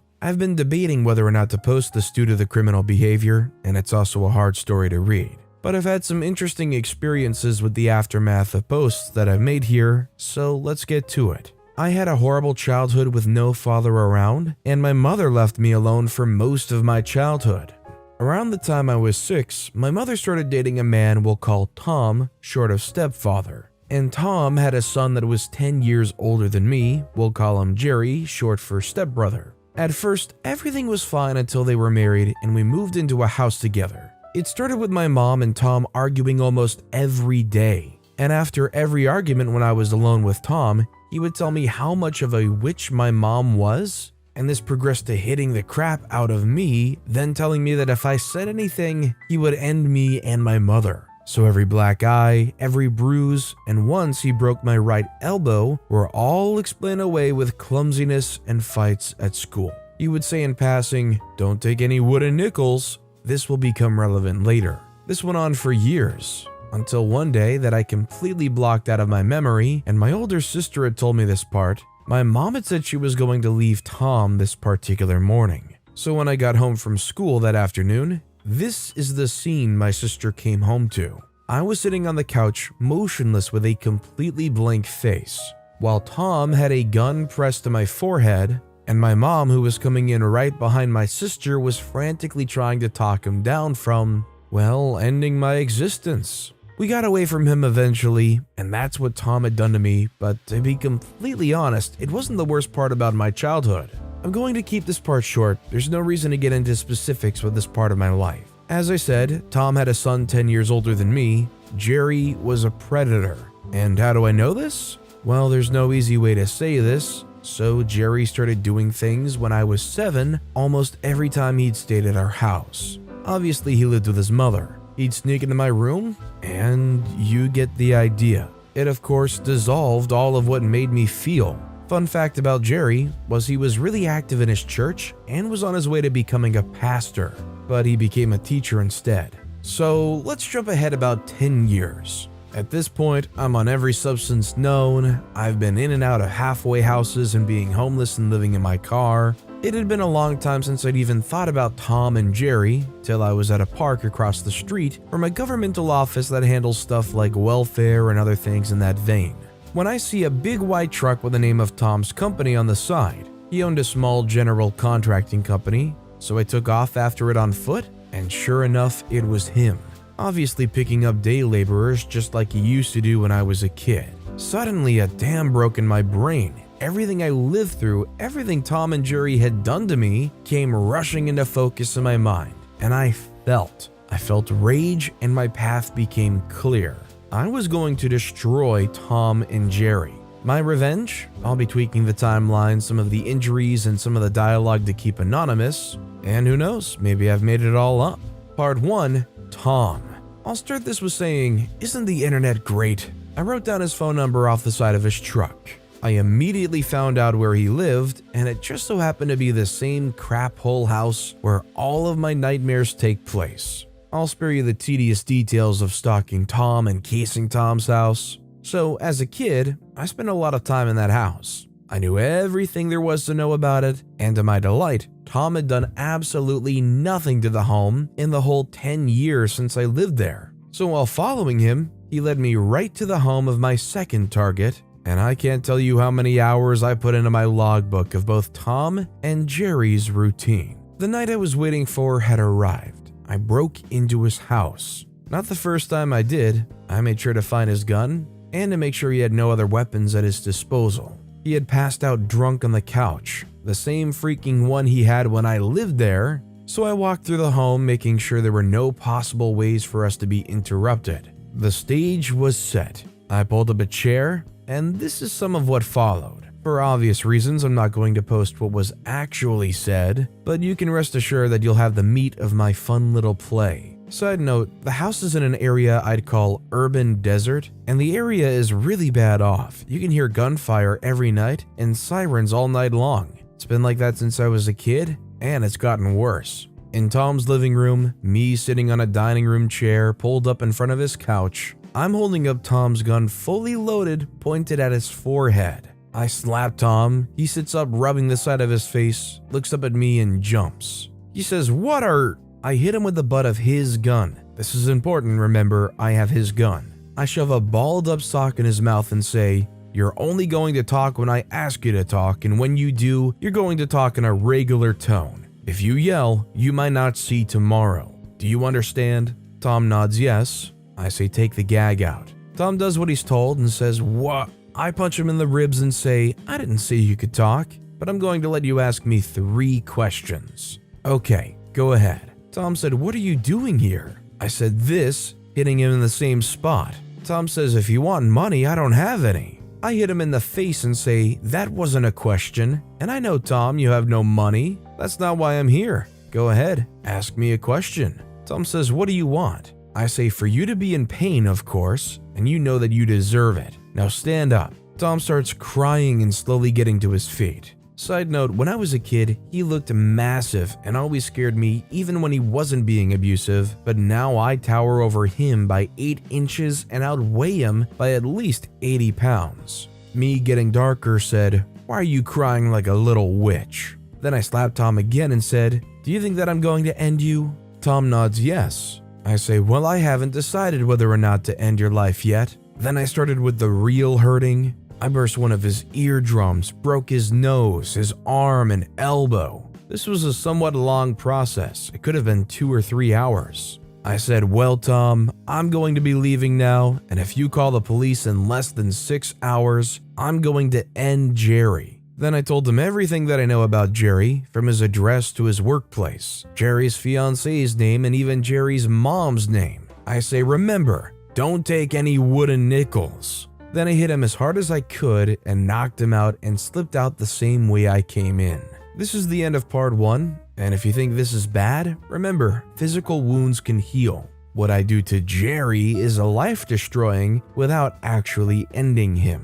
So if you guys thought that story was insane, make sure to hit those like and subscribe buttons down below so you never miss my daily uploads where we cover a lot of crazy stories like this. That said, I know it's bad etiquette to judge whether a story's real or not, but do you guys think this actually happened? Let me know what you guys think in the comments down below. We pick up again with Ghost of a Sociopath with part 2.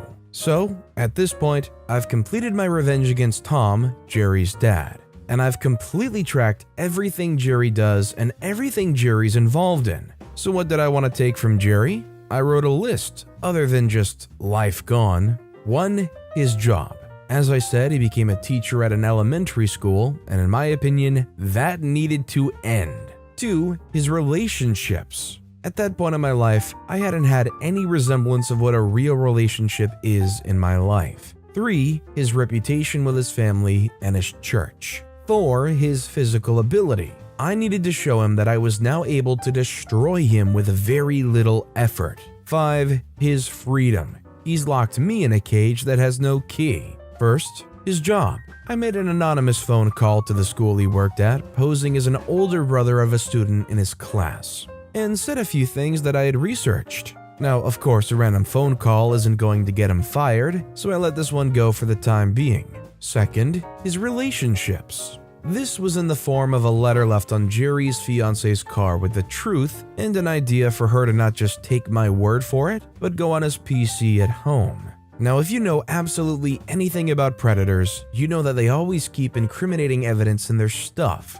Well, I don't know what she found, but Jerry was staying at Tom's house less than a week after the note. Well, the final part of my revenge came only a few days after those 2 parts. So as you might expect, I'd been following Jerry for a while now, and he used to go out with a few friends from his church to the same bar almost every weekend. So now was my time to show him my face for the first time in over a decade. Except this time I stood face to face with Jerry. I was no longer a small child, so I waited for the perfect night. A night that had a large number of people from his church, and he had enough to drink to get a DUI. I didn't want him to be so drunk that he wouldn't be able to put up a good fight. Here we go. I walk into the bar and start staring at Jerry until he noticed me. I could tell he had no clue who I was. I started talking loud enough to be heard clearly by him and his friends. I said, "Hi, Jerry." I used his full name and said, "How have you been?" Jerry says, "Do I know you?" I say, Yes, you do. How could you forget about your little stepbrother? The one you preyed upon over and over again when I was 7 years old? How about we have a talk outside, just the two of us? Or we can talk about how you're a predator in here in front of all your friends. I turn around and walk outside, and the freaking idiot actually followed me. To be honest, I thought it was going to be harder than that to get him outside. I did not let him say one word. As soon as we were back out of the bar, I started dealing damage to Jerry, and he had no chance against me. I beat him soundly. Then when his friends came out, I told them everything Jerry was and everything Jerry's dad Tom was and who I was. And as if my luck wasn't good enough, one of the men that was there remembered me from when I was forced to go to church with Jerry, and I was believed for the first time in my life. Someone believed me. Jerry, once he had gained his composure, which took a while, jumped into his car and started the 45-minute drive to his dad's house. Then I made the phone call to the police and said there was a man driving under the influence and gave them his license plate number. Let me guess you're all thinking, "Wow, OP, a DUI, that's it." No, dear readers, it's not just a DUI. Jerry just happened to be in possession of a stolen firearm that was stolen during a terrible B&E just a few weeks before that put one man in the hospital for 2 or 3 weeks. Good night. Needless to say, OP is bloodthirsty and out for revenge, and it's all going to be wrapped up here with our next story in part 3 of my personal crusade against the men that destroyed the person I could have become. So at the end of part 2, Jerry was getting arrested for a DUI and being in possession of a stolen firearm. Well, Jerry was in the county lockup. Side note, you might be aware of the fact that I had a pretty serious substance habit. I made most of my money in those days by buying and selling them, and because of that, I had a few acquaintances in the same jail, and just for a few bucks to be put on some of their books, I was made aware of all of Jerry's info. So it turned out that Jerry had a pretty solid alibi for the night of the B&E at Tom's house, and all he was going to be charged with was DUI and possession of a stolen firearm. At first, I'm not done yet. I watched Jerry's house closely. In less than a week after his arrest, his ex-fiancée moved out of Jerry's house. So since nobody's home, I gained access to it. The first thing I found was a note to Jerry from his ex. It was a long note with her describing what she'd found and how disgusting it was and calling Jerry every name in the book, also stating that if he tries to contact her at all, she will go to the police with what she found. Side note, I was absolutely appalled that she wasn't already going to the police. So I went through the whole place and found a few items that would fetch a good amount of money and some money. I found his office and PC and disabled the screensaver in sleep mode, and then found an image, opened it, and left it on his screen. I wish I didn't have to see the image. It gave me terrible flashbacks, but it was necessary for my plan. Then I left a note behind right next to the one left by Jerry's ex. Then left, and when I was a safe distance from the house, I made a phone call to the police. I told them that I think someone's broken into my neighbor's house, Jerry's house.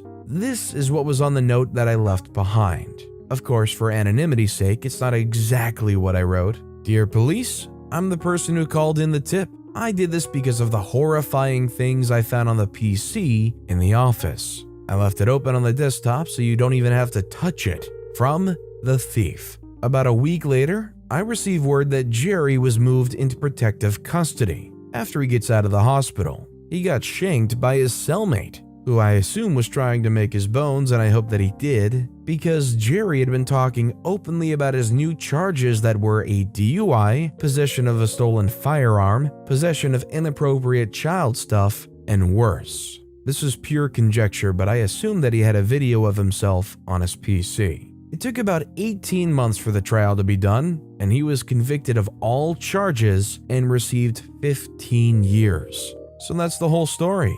Am I done? Well, I don't know. Jerry should be getting out in a few years. Maybe I'll pay him a little visit. but maybe I made this whole thing up, so who knows. Considering the lifelong drama and turmoil, I would never advocate for what OP did. Everything your life really has been up to that point, all those just awful things, it's not surprising to see and you kind of understand it. I'm not saying anybody should do it, but there's a level to it you kind of just understand. Methanol vodka. This is a story about someone my parents knew in the Soviet Union. First, some context. In Russia, people have a main home and a secondary home for the summer called a dacha. Now, when you lived in your main home, 99% of the time, people broke into the dacha and vandalized or stole things. Okay, the story. This guy was tired of people breaking in, and he worked in a government chemical facility, so on the last day of summer, he brought to his dacha some methanol and poured it into some empty vodka bottles. Then he left the bottles on the table.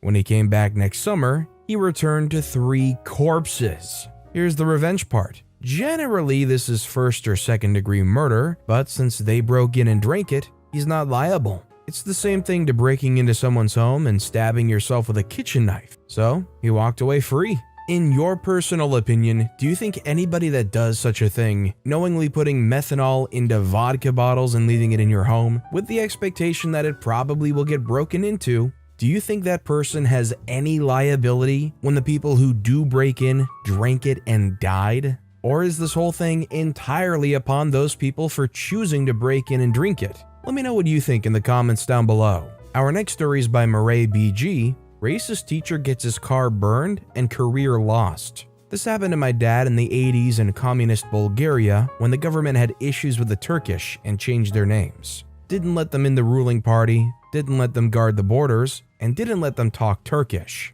There's also a teacher who hated my dad for being Turkish. Often tried to get my dad in trouble, often failed. That teacher also lived far away from that school, and the bus didn't go there, so he really needed his car. He was stupid enough to tell the class where he lived. Important later. A lot of my dad's classmates hated that teacher, so they gathered to break his lights with a slingshot. My dad was going home and went past them. The teacher saw them and they ran away, except my dad, who was far away from them, already going home. On the next day, my dad was expelled for that. My granddad was angry. He had loads of rakia, fruit spirits or fruit brandy, and came up with a plan. He went to the teacher's house and saw fingerprints on the car. Without even trying to blame the other kids, the teacher straight away blamed my dad. My granddad, in a fit of anger, made Molotov and burned his car down. The teacher didn't show up to school again since his car burned, and he lost his career. The only thing I heard from my dad is that the teacher was working as a trash collector. My granddad even threatened the other teachers' cars to be burned down if they didn't take my dad back for false accusations. They took him back. My granddad was a feared person in that neighborhood. I have other stories to share about him. Hey man, when you're dealing with tough times in communist Bulgaria, sometimes you gotta Molotov some cars, I guess. All I know is if they're gonna try to rake you over the coals, guess you gotta stand up for yourself and make a statement, right? This next story is by Blue Tuesday. Pick your battles a little more carefully. So basically, I moved into a 2-bedroom apartment 2 months ago with Sarah and Jessica, names changed. Now Sarah is on the lease. Jessica is Sarah's girlfriend and isn't on the lease. I pay 50%, Sarah pays 25%, and Jessica pays 25% of rent. Not my ideal situation, but I was desperate for roommates at the time. Fast forward 2 months, they're enormous slobs who never do anything, so I clean up after them all the time. I vacuum the living room, mop the kitchen, do dishes, etc. I buy most of the shared groceries and household items like toilet paper, which the two of them plow through really quickly. Sarah has a cat in the apartment which is unauthorized, and regularly has an unauthorized dog here too. Their rent is paid late and utilities on the last possible day. Also, the girls smoke copious amounts of weed, and while I don't care, I ask them to be respectful enough to air out the apartment and keep the smoke out of my room. Now last week, crap goes south. Sarah and Jessica overheard me witching about having to clean up after them, and after ignoring me for a few days, sent me a long text about how rude they considered that, etc. So I let out everything that was bothering me and tell them that if they don't want to live with me, I'll gladly release them from the lease, repay the deposit, and they can go. This causes them to freak out and they tell me, "It's 2 against 1, we'll force you to move." Oh heck no. I blocked them on all forms of social media and means of communication. The next day, I went down to the apartment managers and reported the 2 unauthorized pets and the unauthorized occupant. Written notices were given. Sarah and Jessica threw them straight in the trash. I returned from a 4-day stay at my dad's and go straight to report the unauthorized occupant, Jessica, who has already once been asked to leave, and both unauthorized pets, which were supposed to be gone by now. Well, at this point, Sarah and Jessica are getting pissed off. Jessica screams obscenities at me anytime I enter or leave my bedroom. Twice, she spent a half-hour period pounding on my door and the walls of my room. She taunts me through the door trying to get me to open up.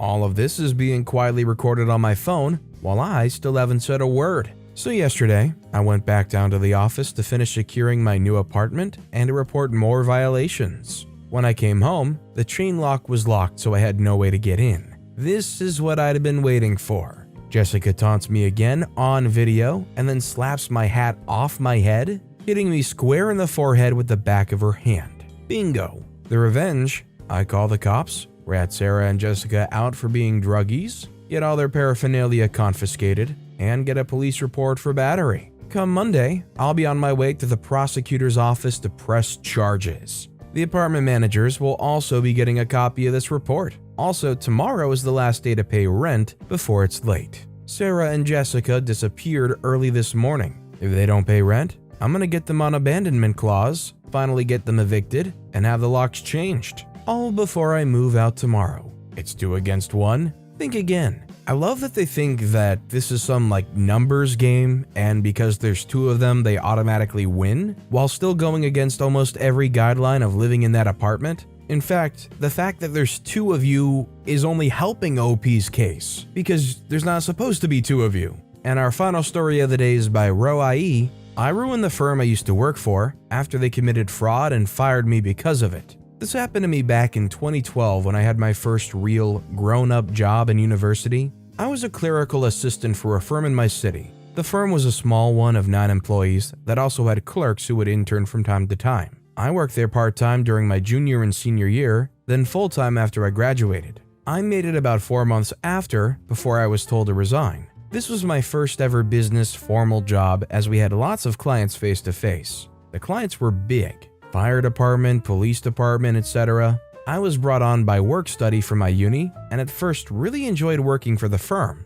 I had an amazing mentor that taught me all there is to know about this side of the business. He pretty much kept the firm running and put in so much effort that when he interviewed me, I thought he was the owner of the firm and not just the staff member above me. Anyways, as this was my first job, I wasn't keen on office politics or good at recognizing my surroundings with peers. After I started working full-time, I began to catch on and see what was going on behind the scenes. The partners of the firm were scumbags. They treated all the staff like monkeys and showed no appreciation. They were both male and constantly harassed the female staff and interns. So often that the turnover rate was so high that there were new interns every few weeks. There were cliques inside of the firm.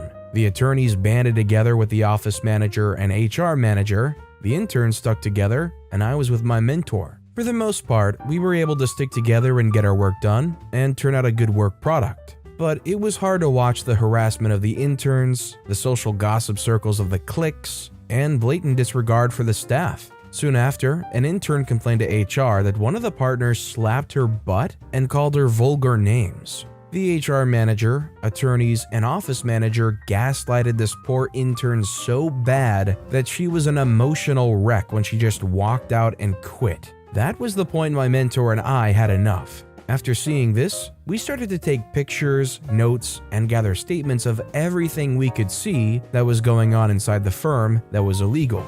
After a huge firm event that involved many hours of overtime, close quarters, and pressure, a breaking point was hit, and the staff was exploded upon by attorneys and managers. After the event, all of the employees went out to a local club to relax and throw back a few drinks and cool off. This was not something that you would think people in this field would do, especially when the average age of the employees in the firm was over 45. After the attorneys started getting crappy drunk, the interns and my mentor took off to go home for the night. I stayed but went to party with my friend group that was also out for the night at the same club.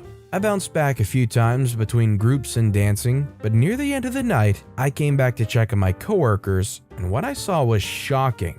They rented out a VIP stage and had a bottle service all night. When I walked up to the stage, I saw the two partners grinding on associate attorneys, fondling them and taking turns making out with them. I was disgusted and started to hatch my plan. Not only is that a conflict of interest in my state and type of law, but both partners were married with kids, and so were 3 out of the 4 other female attorneys and staff. I got one of the promoters that was my roommate at the time to get the club rep to take photos of them doing this, but to also send them to me. I snapped a few on my phone and left the club. Before we went out, we all stopped at a hotel room close by that was rented out by the partners of the firm. I went back after I left the club, and since I was an employee of the firm, I was able to convince the front desk to let me back into the room, as I was there a few hours earlier and was working with them to pick up and drop things off for the event. After I was let in, I started to take pictures of everything I could find. I emptied drawers, bags, and closets, and was able to take pictures of many drugs, sex toys, and things like IDs that were left behind earlier. The following Monday, I go into the HR office and tell the manager that I was uncomfortable with what I saw the partners doing, what they've done in the office, and how everyone exploding on me and my mentor at the event was unacceptable. Immediately after I left the HR office, the manager ran into the partners' offices and closed the door. I could hear her screaming coming through the door and booked it over to my mentor's office to fill him in. After I blurt out what happened and what kind of pictures I got, the partners and HR manager run into my mentor's office and overhear us talking about what happened nights before. They immediately tell us to resign and to pack our things as they were worried about our hostile work environment and what it's doing to the firm. I am on the verge of tears and don't know what to do next. My mentor quietly asks for our termination letters, all of our pay stubs, all of our billable hour entries from when we started, and my university work-study paperwork. The HR manager was shocked by this, but legally had to produce all of these things for us upon request. After 2 hours of data compiling, my mentor and I walked out with all of our things. We ended up going to a bar with all of the paperwork we just got and started to plan our revenge. We compiled all of our timesheets, billed hours, and all my work-study paperwork. Not only did I upload all the pictures to separate email accounts to send to the respective spouses of the attorneys, but we found out that the partners and managers muddled with our billable hours to change them to a higher rate to bill our clients more, even though a clerical assistant and paralegal were drafting and filing pleadings. Through my work study, they reported that they were paying me $18 an hour total while paying me $6 an hour from their pockets, and my school was fronting the other $12 as reimbursement. Not only on my pay stubs was my hourly rate $12, I nor the firm was being taxed for the other $6. Instead, it was being pocketed straight by the firm. After a complete and thorough compilation of the documents, my mentor and I set out the next day to complain to the State Bar Association to show that the attorneys at the firm committed malpractice, misrepresentation of funds, harassment, and conflicts of interests. Their spouses were emailed all of the photos of the night out clubbing and what was found in the hotel rooms. My university was informed of the misuse of funds. I applied for unemployment based on their false misconduct firings.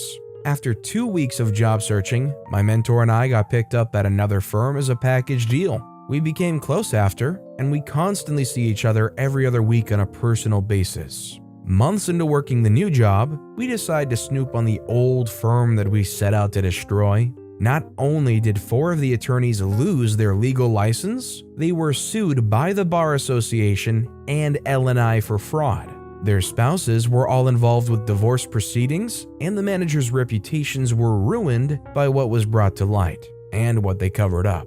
My mentor and I ended up pulling all of the Superior Court submissions to read over what documents were submitted in court, and they were caught lying in declarations they submitted. It felt real nice to be vindicated by ruining their relationships, jobs, and business. Thanks for reading. I mean, they're gonna go around being the worst of the worst, scamming people, assaulting people, and then outwardly doing some pretty shameful things that are just on full display of whoever. Not only were they terrible people, but they kind of laid it all out there for somebody to just compile it and report it and sink them. For a firm with lawyers in it, they didn't cover their tracks at all. They don't deserve those jobs. The time my dad's friend crushed a guy's hands for harming me. Context: my dad earned a lot of respect in our local area, as he'll always help out his friends with anything they need. So without exaggeration, there's a fairly large number of regulars at our local pub that will happily do the same for him.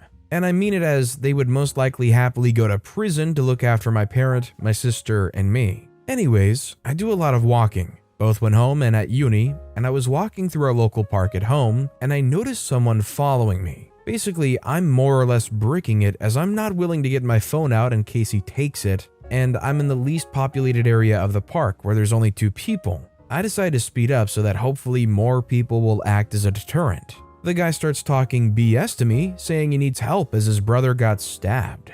I knew he was talking rubbish as he was perfectly calm and relaxed, and I walked past him 2 minutes ago chatting with his mate. I tell him to leave me alone, and he kicks out at me, taking my legs away and making me basically land with my full weight on my left knee. God, that hurt when my adrenaline ran out. I got up because I didn't want to be kicked to a pulp and made my way over to a dog walker who had just entered this area of the park.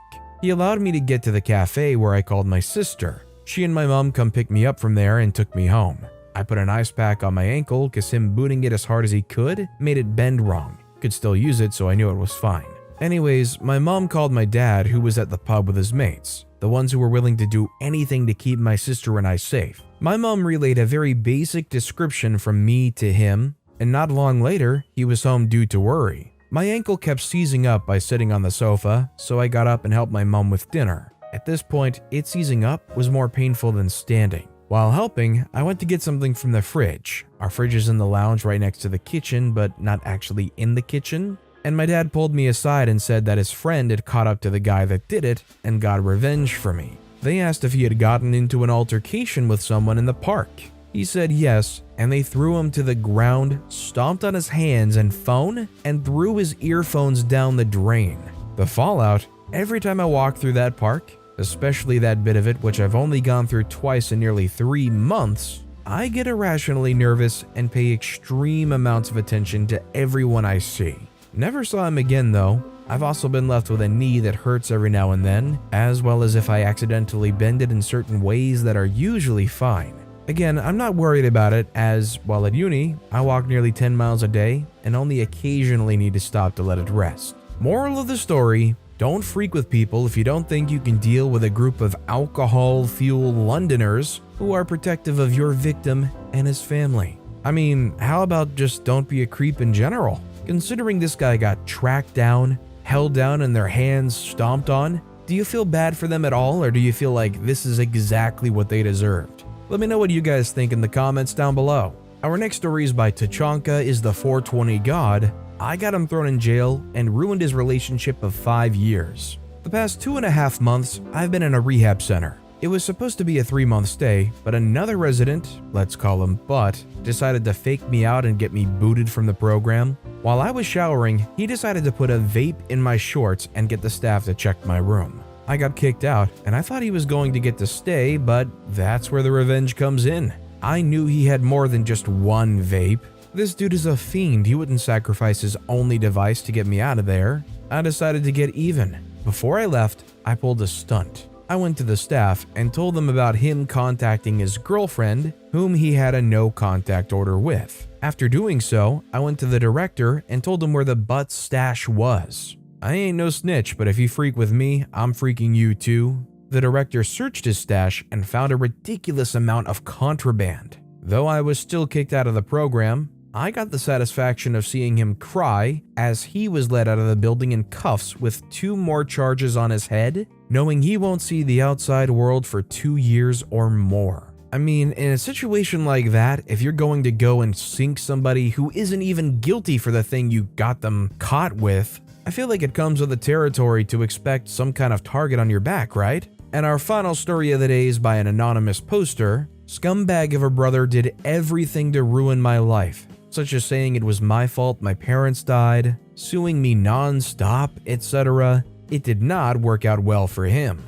This is my first and probably last post ever, but I need to get this off my chest. Only the people who were involved in court know about this, but most of them are already dead or sick. This is why I never talked about this with anyone since it happened 12 years ago. Before I start, I need to clarify some stuff. I'm from Germany, so I'm sorry for any mistakes. The school system is like this. Elementary school is from 1st to 4th grade, followed by middle school and high school all together from 5th to 13th grade, and finally college or university. Since I got into middle school, I had a goal. I wanted to move to a foreign country and get a nice job there after studying something like business management. I set the bar very high because I grew up in a family of drug addicts, dealers, and abusive parents and brother. Basically, I had this goal. I always put pressure on myself unintentionally. I got to middle school by the age of 9, which was a year earlier than everyone. I got to school earlier since I could already read and write in kindergarten.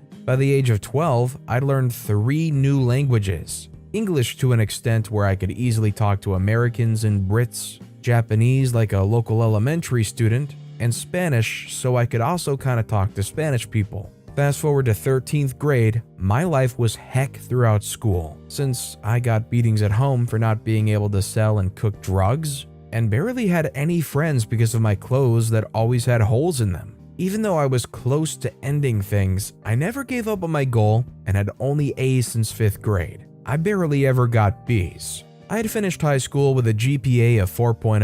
I'm not sure if that's correct, I just know I had the best possible GPA. I don't know how to convert a German GPA to an American GPA. I had finished university and studied business management. At this point, my parents had both passed, and the only person I knew pretty much was my brother, who was still a jerk. I never really talked to him, I just knew that he had done something with sports in his career. Everything went like I always dreamed, except for the foreign country part. At 30, I had a wife and 2 kids, average income, and all in all, an average life. I never was really happy with that because of the high expectations I had of myself. I tried to accept it, but I always felt like I threw my potential away. I fell into a deep depression when I was 33. My wife left me because of it and took the kids with her. And here I was again, alone, depressed, wanting to end things. The only person I knew and was comfortable with calling was my brother, who I hadn't seen for years. I thought he'd become a down-to-earth guy because, on the phone, he genuinely sounded like he was trying to help me. I was in debt, so I had to sell my car and take a train to the town where he lived. When I finally got there, he still seemed like he was trying to be helpful. He even offered me money, which I didn't want to accept. He took me into his place, which was surprisingly big. How did he get such a big house? He never did anything for school. He had always been a jerk, and all he did was think of sports and spend times with his friends doing drugs. I couldn't get that question out of my head, so I just had to ask him. The answer I got was, with hard work, of course. Hard work? He never did anything, and I knew he hadn't done anything since I'd last seen him. To confirm this, I asked his wife, which she said that he was just lucky. He had won the lottery. He won 2.7 million euros and did some lucky investments. A lazy, abusive piece of crap had more money and a better life than me. I couldn't get over this, but since he was being nice and letting me stay at his place, I didn't mention it. After 3 months of staying at his place, he offered me a place in his company. I didn't know anything about his company and about this line of work. Keep in mind that I was still depressed and desperate. I accepted the offer, and he intentionally gave me a task in his company that was extremely hard to complete. And the others warned me, but I didn't listen. I had messed up. I destroyed a machine that would cost around $150,000 to replace. I tried to explain to him that I couldn't give him the money because I was in debt. He sued me and he won. My depression sucked me into a deep dark hole further and further. After an attempt, I got sent to a mental health clinic, and I spent a little over a year there. I was 35 when I got out. My depression wasn't gone, but they decided that I wasn't trying to end everything. The first person I saw when I got out was my brother. He was waiting in the entrance area, and the first words he said to me were, "Can't get a decent job, can't get the wife to stay, and can't even end things. What can you do?"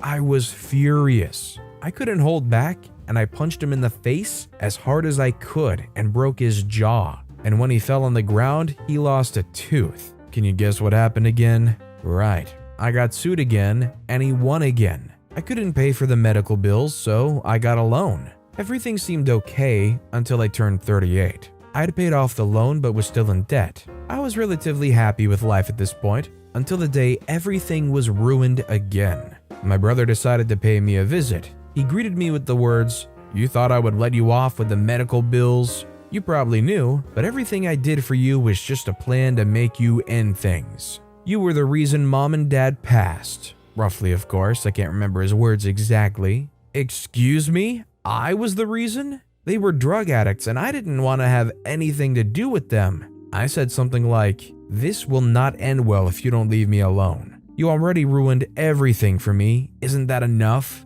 He told me that he would not leave me alone until I ended things. He brought my kids up again and my wife and everything that had failed. I had lost it and started to beat him. I hit him for about 5 minutes when I realized that I had done something terrible. He was laying in a pool of blood and I panicked. I called the cops on myself, and a few weeks later, the court decided what my punishment would be. Since I gave myself up to the cops, my time got reduced from the original 13 years to 10. They knew that I was probably going to end things as soon as I got into prison. They put me in a cell that was supervised 24/7 so I couldn't even try. These 10 years opened my eyes. I had been a selfish jerk to my wife and kids and always thought about my stupid career. I was the reason all of this happened. I was the reason my wife left me and my life seemed worthless. As soon as I got out, I started to search for a job, and even though I'd been to prison, I found a job soon.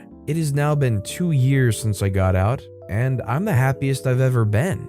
I don't regret killing my brother one single bit. Not only did I help myself with it, but also his wife, who got his money, and everyone he had oppressed and assaulted over the past few years. His wife was happy he wasn't there anymore because he was hurting her constantly. I have a below average income, but a loving girlfriend who knows I was in prison but doesn't know the circumstances. I live in a small, cozy apartment, and I'm happy to live my new life. I have another edit for those who are interested in what happened to me. I finally made contact with my kids and ex-wife. Of course, we didn't just hit it off right away, but we had some deep, interesting conversations. And I think in the future, our relationships will improve to a point where they don't hate me. All I can really say in this situation is you can't really blame OP for what I was gonna say you can't, but I mean, it is what it is. It's murder. But if there was ever a time where you came close to being able to excuse such a thing,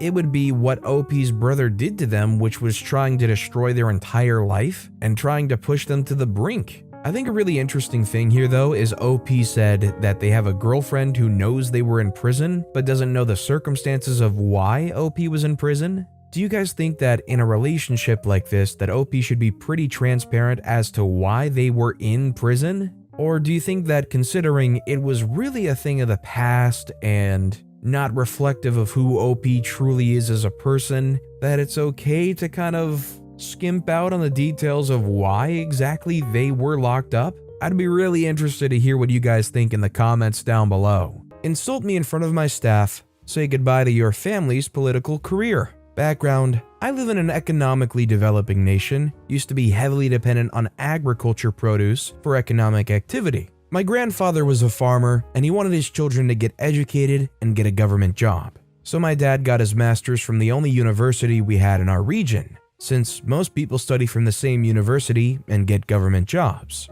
So everyone in government offices knew one another in some way or the other. My dad was offered the position of officer in charge of our home state for the agriculture department and had around 40 people working under him. His task was to take care of agriculture and its related activities and acted as advisor to the local farming community via local newspapers. During the 1980s and early 1990s, our country had long droughts and famines. The then government decided to create 2 different government agencies to take care of food security. One agency will take care of buying and storing food grains, and another agency was tasked to enable building the infrastructure for food security.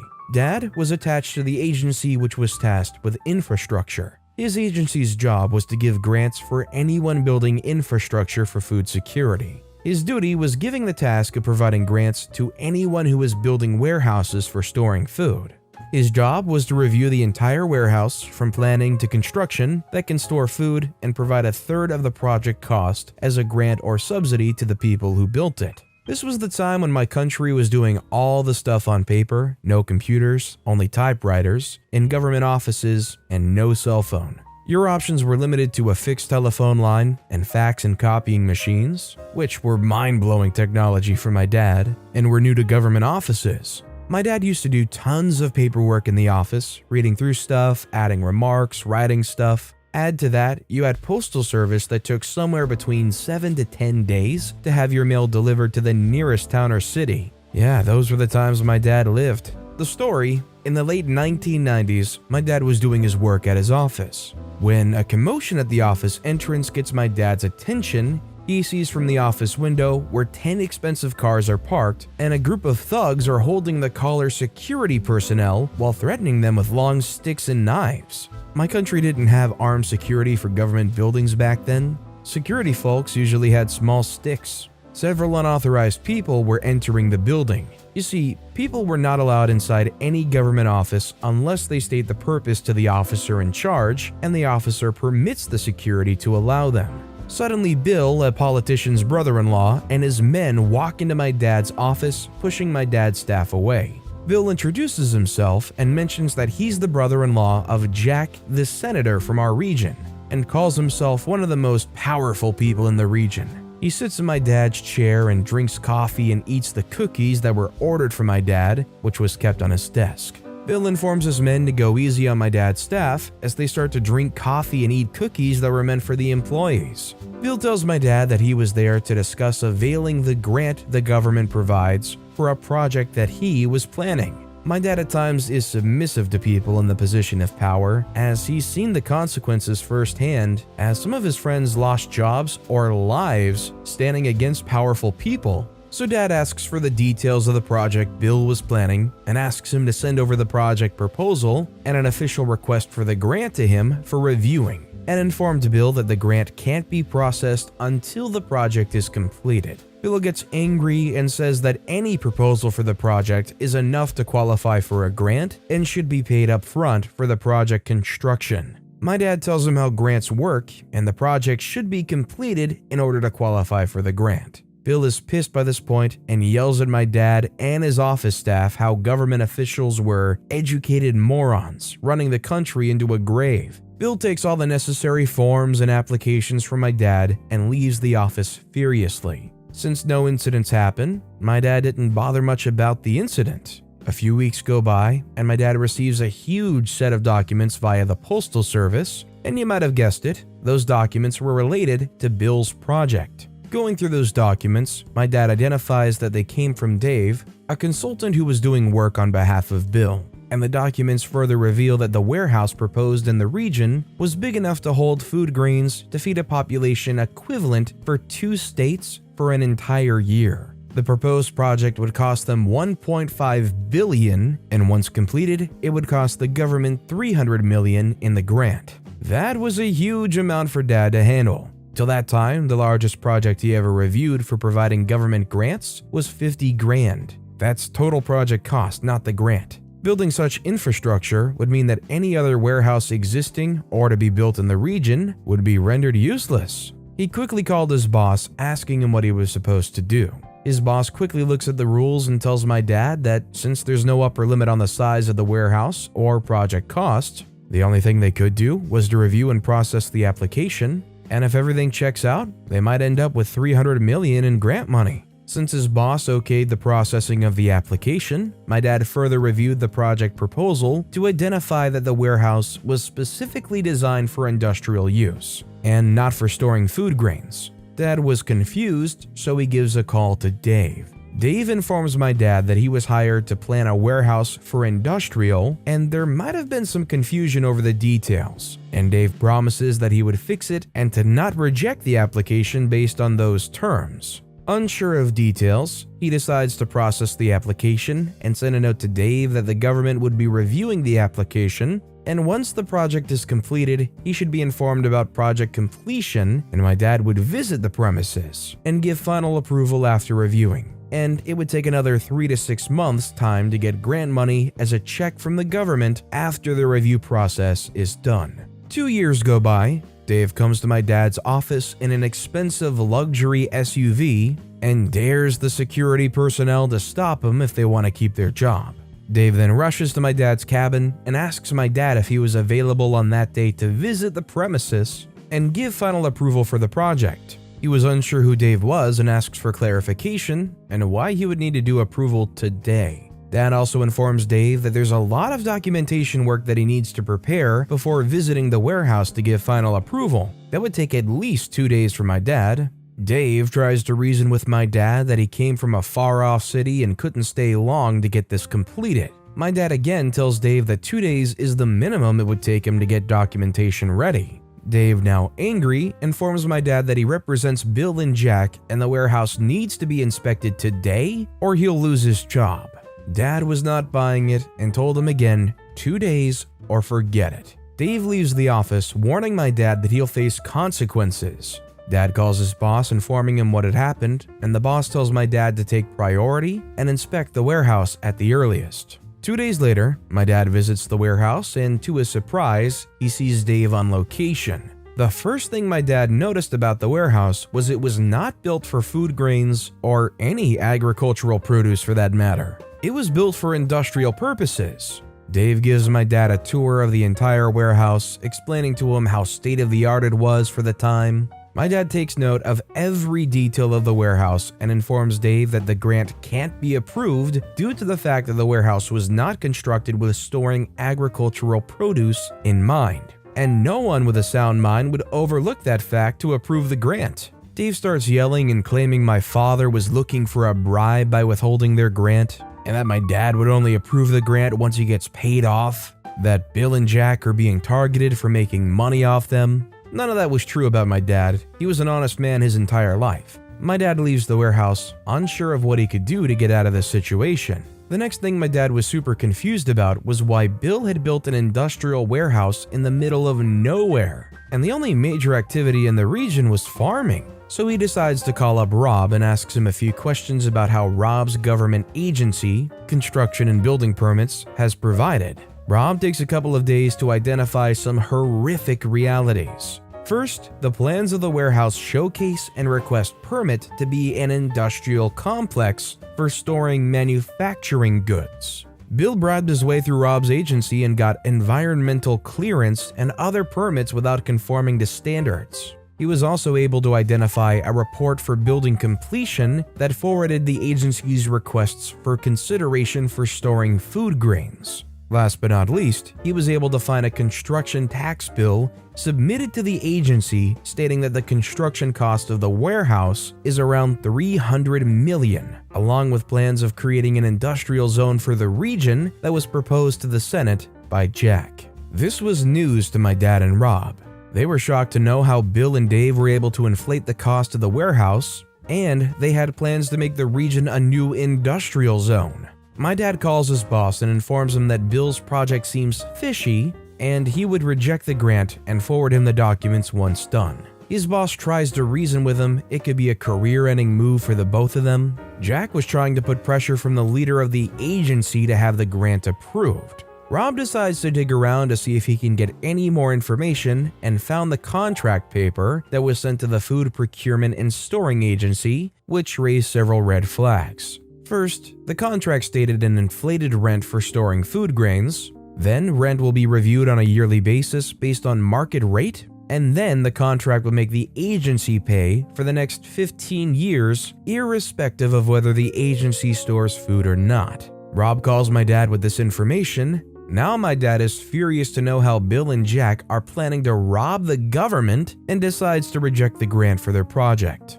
A few days later, Bill turns up at my dad's office along with Dave in the same bashing manner he previously did, but now even more furious, asking my dad why he's not approving the grant for his project and why it's taking so much time. Dad tries to calmly reason with him, stating it wasn't built as per norms, so he won't be able to approve. Bill turns red and is fuming with anger. He said that he could throw around as much money as my dad wanted to have his signature on the documents approving the grant. My dad refuses, says that it's a crime to bribe an officer, and Bill goes on to tell my dad that he lives in a mansion filled with escort girls and he can have as many as he likes. Dad refuses again. Bill now threatens my dad, saying he could lose his job and get replaced with somebody else in the same position who can do the job for him. Again, my dad firmly tells Bill that he can do whatever the heck he wants to do, but my dad would not approve the grant. This goes as a shouting match for around 3 hours in front of the entire office staff, but my dad didn't budge. Bill starts swearing to my father, telling him that he's impotent to pass up an offer of having sex with the cheapest escort girls Bill has, which would have cost my dad his entire year's salary to hire one for a day. He also goes on yelling how my dad's parents might have abandoned him as a child because they refused to bring a fortune to their family. My dad had enough of Bill by this point and asks Bill to leave his office. In the last attempt to threaten my dad, Bill asks his thugs to take care of him and leaves the office along with Dave. Bill's thugs threaten my dad at knife point, stating he needs to sign those papers, otherwise he would end up dead in a pile of rotten garbage. He also tells him that they'll wait for 1 month and expect those papers signed after that. The thugs then go on to ransack the entire office before leaving and also threaten the staff to make sure his boss signs those darn papers approving the grant. My dad calls Rob and informs him what had happened and asks him to fax all the documents collected so far about Bill's project and that he would be asking for those documents officially. Rob asks my dad what his intention was of using those documents and what his plans were. My dad says, "I'm going to take them down. I had enough from them." Rob tells my dad not to do anything crazy in the heat of the moment, but assured that he would send those details to my dad. The same day, Rob faxed my dad around 2,000 documents. My dad then calls up his boss to inform him that he would be going on a 10-day vacation. By the end of the day, my dad leaves the office with all the documents related to Bill's project and the fax documents from Rob and head home.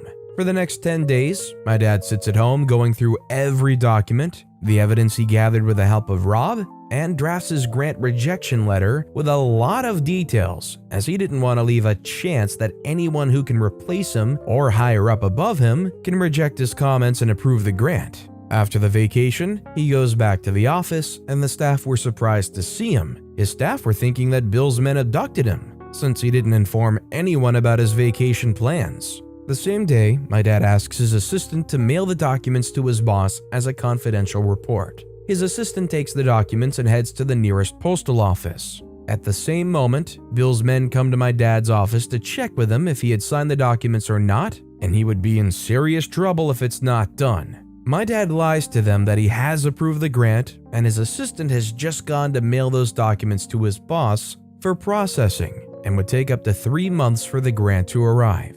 My dad also tells them to inform Bill that everything's been taken care of and there's nothing to worry about anymore, so that my dad won't be bothered by Bill or his men any further. A week later, my dad's boss furiously calls and asks my dad about the grant rejection letter he sent him and how crazy my dad was, which could end up having both of them killed. My dad assures his boss that he's taken care of everything, including Bill and Jack, and there's nothing to worry about. All he has to do is hold on to those documents for a month or so. A month later, a local newspaper breaks a story of how Jack was corrupt to the hilt, and Bill was a partner in his crimes. The same morning, Bill's arrested from his mansion half naked and totally drunk, along with a lot of escort girls. Bill was charged with corruption, bribery, sex racketeering, money laundering, and murder. Bill's men were also arrested for murder and sentenced for life along with Bill. Jack was arrested for corruption, bribery, intimidation, and abuse of power. Jack made bail but never won the election again, eventually retiring from politics. A decade later, Bill testified against Jack for the crimes they both committed, and Jack was sentenced to 15 years in jail. Dave was also charged with bribery, forgery, and money laundering. Dave fled the country to escape jail time. No one knows for sure where he is now. Police are still looking for him. No one ever knew how that did happen to Bill and Jake, except Rob and my dad. The revenge, you see, my dad took 10 days vacation not just to hide from Bill's men, but he was planning to execute his perfect plan for revenge against Bill. He systematically documented every ounce of evidence he had and drafted a comprehensive report against Bill and Jack on how they planned to cheat the government and have the government cough up the money for nothing. Remember when he asked his assistant to mail the documents to his boss? He actually mailed 4 copies of those documents. One to his boss for the rejection of the grant. The second one was to an agency that was planning to store good grain in Bill's warehouse, proposing to blacklist his property for non-compliance with standards. The third and fourth mails were sent as an anonymous tip to a federal agency equivalent of the FBI, let's call it the XBI, and to an investigative journalist from a local newspaper. The XBI was also informed that a copy was sent to the local newspaper. XBI and the investigative journalist did their own investigation and found that the money put into the warehouse project was Jack's entire stash of money that he got through bribes, commissions, and favors for doing things while in power. This money was laundered by Bill through a network of entities to fund the warehouse project and cooked the books to inflate the project cost to get his money back from the government as a grant in legal form. The journalist also uncovered some government officials were murdered by Bill and his men for not doing what Bill asked them to do and handed the evidence over to the XBI. It took them a month to investigate and identify all the pieces of the puzzle to nab Bill and Jack.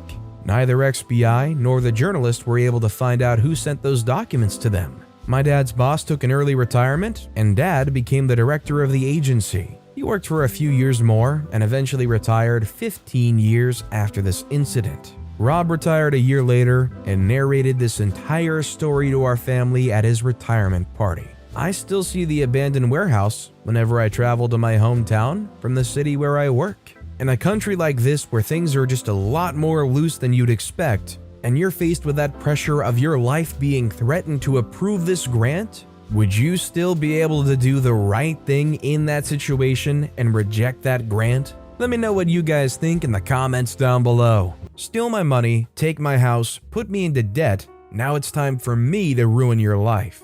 My ex stole from me close to 90,000 euros, which I saved up for 9 years. And when I took her to court, I lost due to lack of evidence. At the moment, I felt destroyed and lost it all. She even sued me for emotional damages, and I had to pay 55,000 euros. I was forced to sell my house and take a big loan from the bank. I stayed with a friend and they helped me find some good lawyers, and we just found an amazing one. And one day, he helped me so much and even helped me get the info of who took money from my bank account. Something was wrong. 29th of June, a transaction happened in my name. I never made it. I wasn't in the country at the time. Well, would you look at that? I was ready to get back into court when I found out that she bought my house. Well, I have a safe that I never told her about hidden in the bathroom behind the cabinet. Well, she ruined my life. Why not ruin hers even more? So I had an accomplice that helped me buy some drugs worth about 400 euros and used a friend to hide it there. The safe had a 4-digit code, that being 0000. Never got the chance to change it to anything else. And before taking her to court again, I had that same friend who hid the drugs turn her in.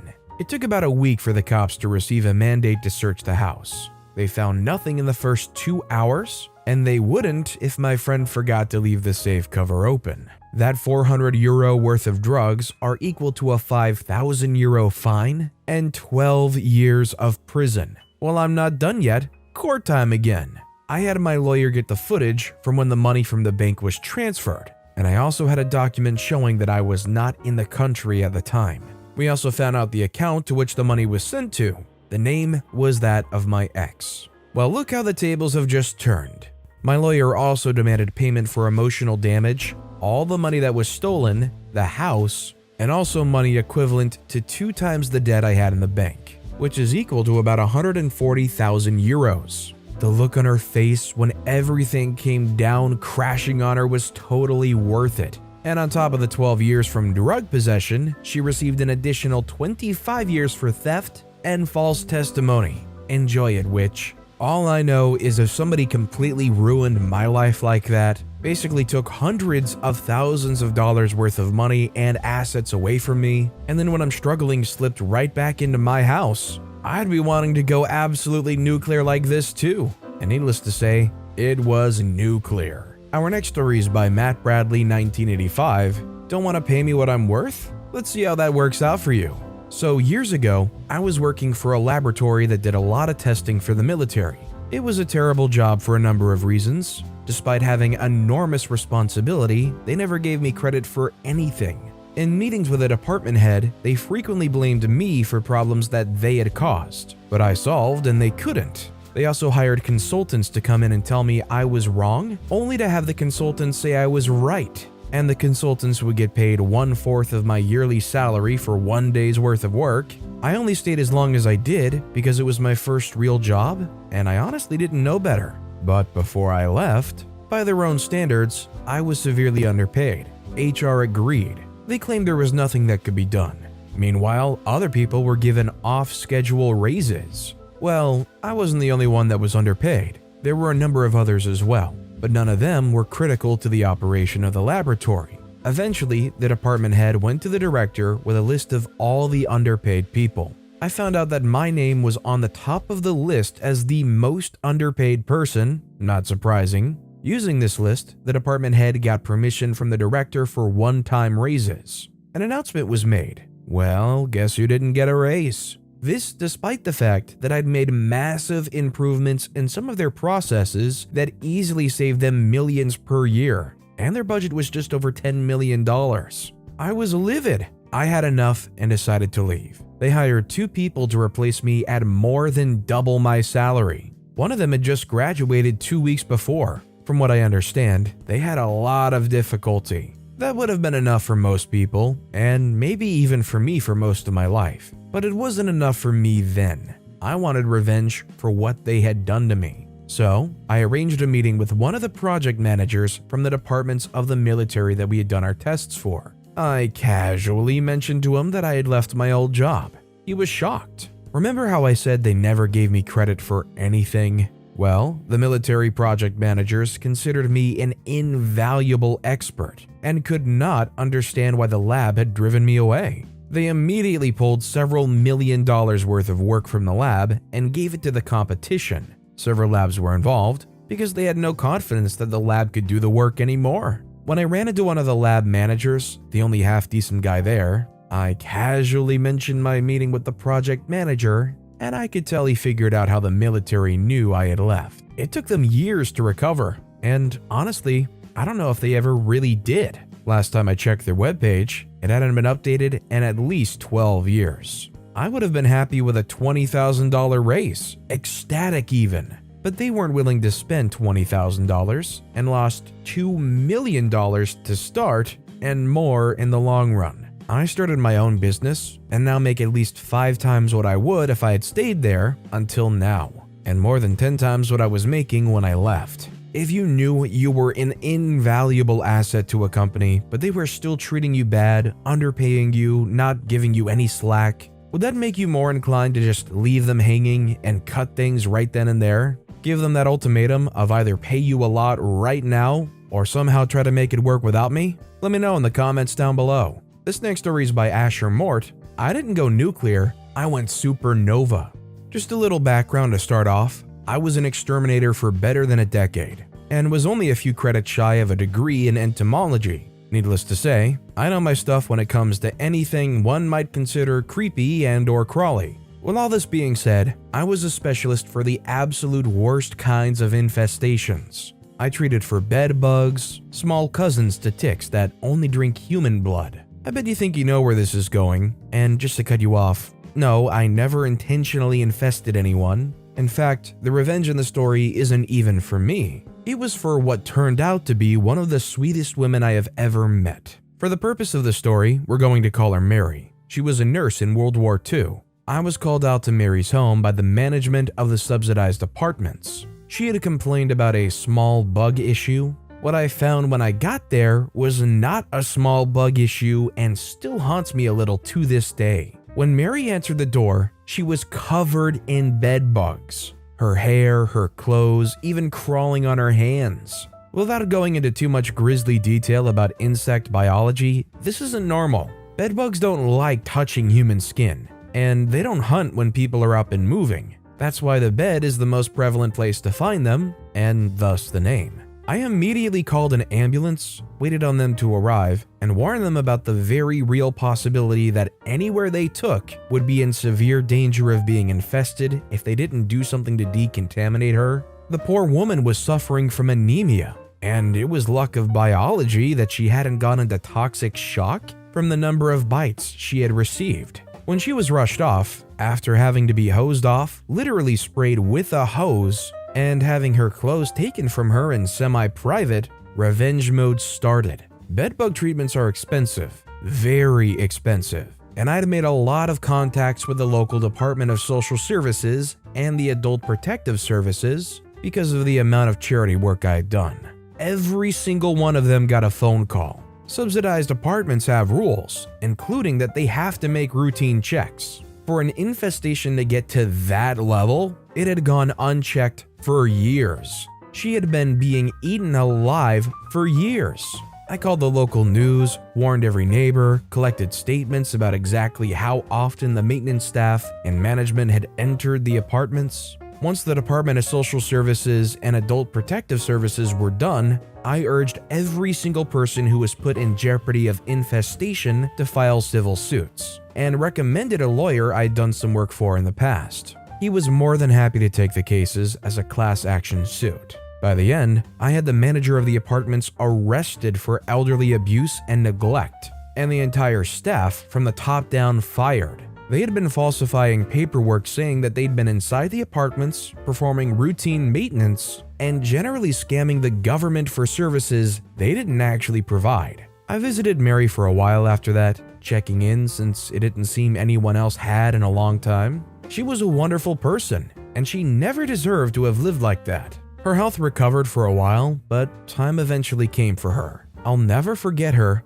or forgive the people that allowed it to happen in the first place. Honestly, I just hope that if anybody were in OP's shoes, that they would do the same thing OP did. Very clearly, you can tell the circumstances, which is these people who are supposed to be being cared for are being so extremely uncared for. If you went there, even as an exterminator, to just do your job and get rid of those bugs, and you saw that, and all you did was get rid of the bugs, and didn't report this to anybody, I feel like you'd have to be soulless. Imagine they were so neglectful that they got the exterminator to get to that place without even knowing it was that bad. And our final story of the day is by an anonymous poster, short and sweet. Okay, so this one happened a month ago. These two guys wouldn't leave me the freak alone. I blocked them on Instagram, phone, and Snap. They keep trying to reach out to me. When they reach out, they said things that triggered panic attacks or anxiety attacks. I've been recovering from an abusive relationship. Since the incident, I've unfortunately gone through some really bad anxiety that I'm trying to overcome rather than let control my life. Jerks like this don't help.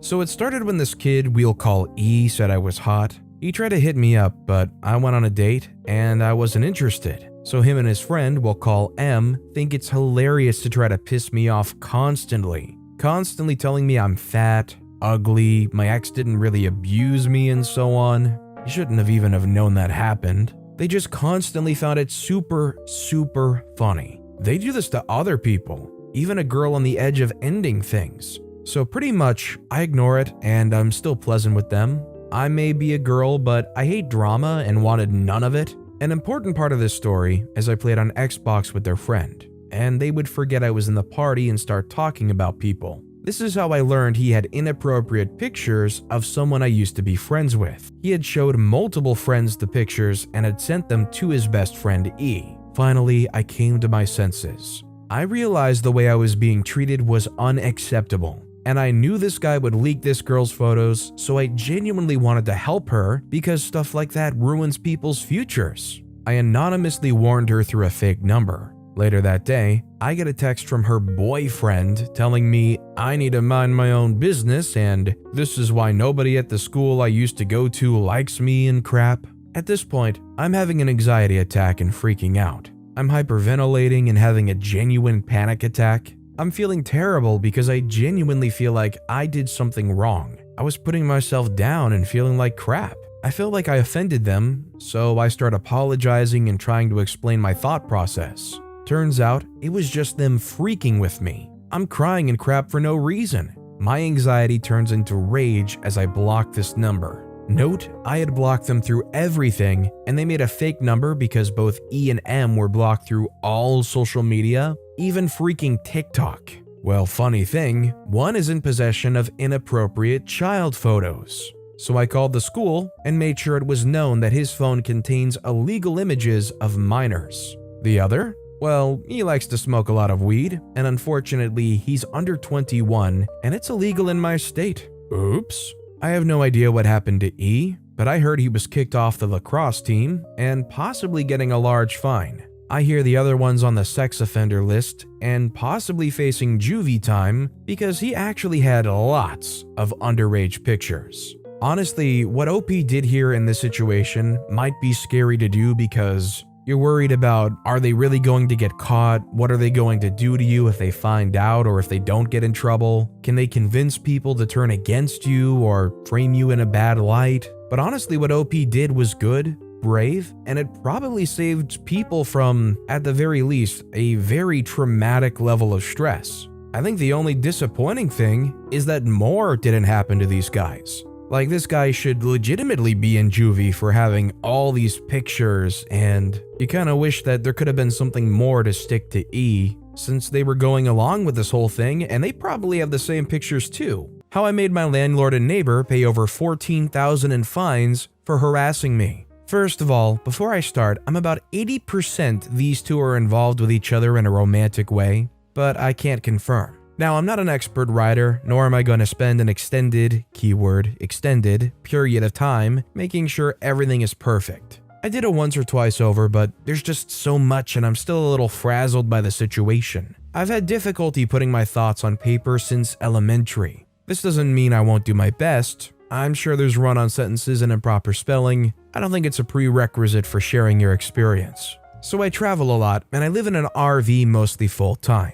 I've stayed at the same park, however, for the last 9 months. I've had issues there. They've called the police on me for arguing, not joking. They'll ignore me in the office. All because there was a small mistake on the paperwork when I stayed here on an overnight 9 months ago. Something happened and they tried to use that to kick me out. However, the owner said it didn't matter and all info is pulled from the registration. So blaming the paperwork for being off by 1 year on the RV as a cause for eviction was far-fetched. There were a few other incidents, but I just figured it's cheap here and I can pay my rent over the phone. Who cares? And don't really plan on going anywhere, as where I am, all the parks are full for snowbird season, plus I got a new job here. Anyways, we had a neighbor who was miserable. We could tell from day one.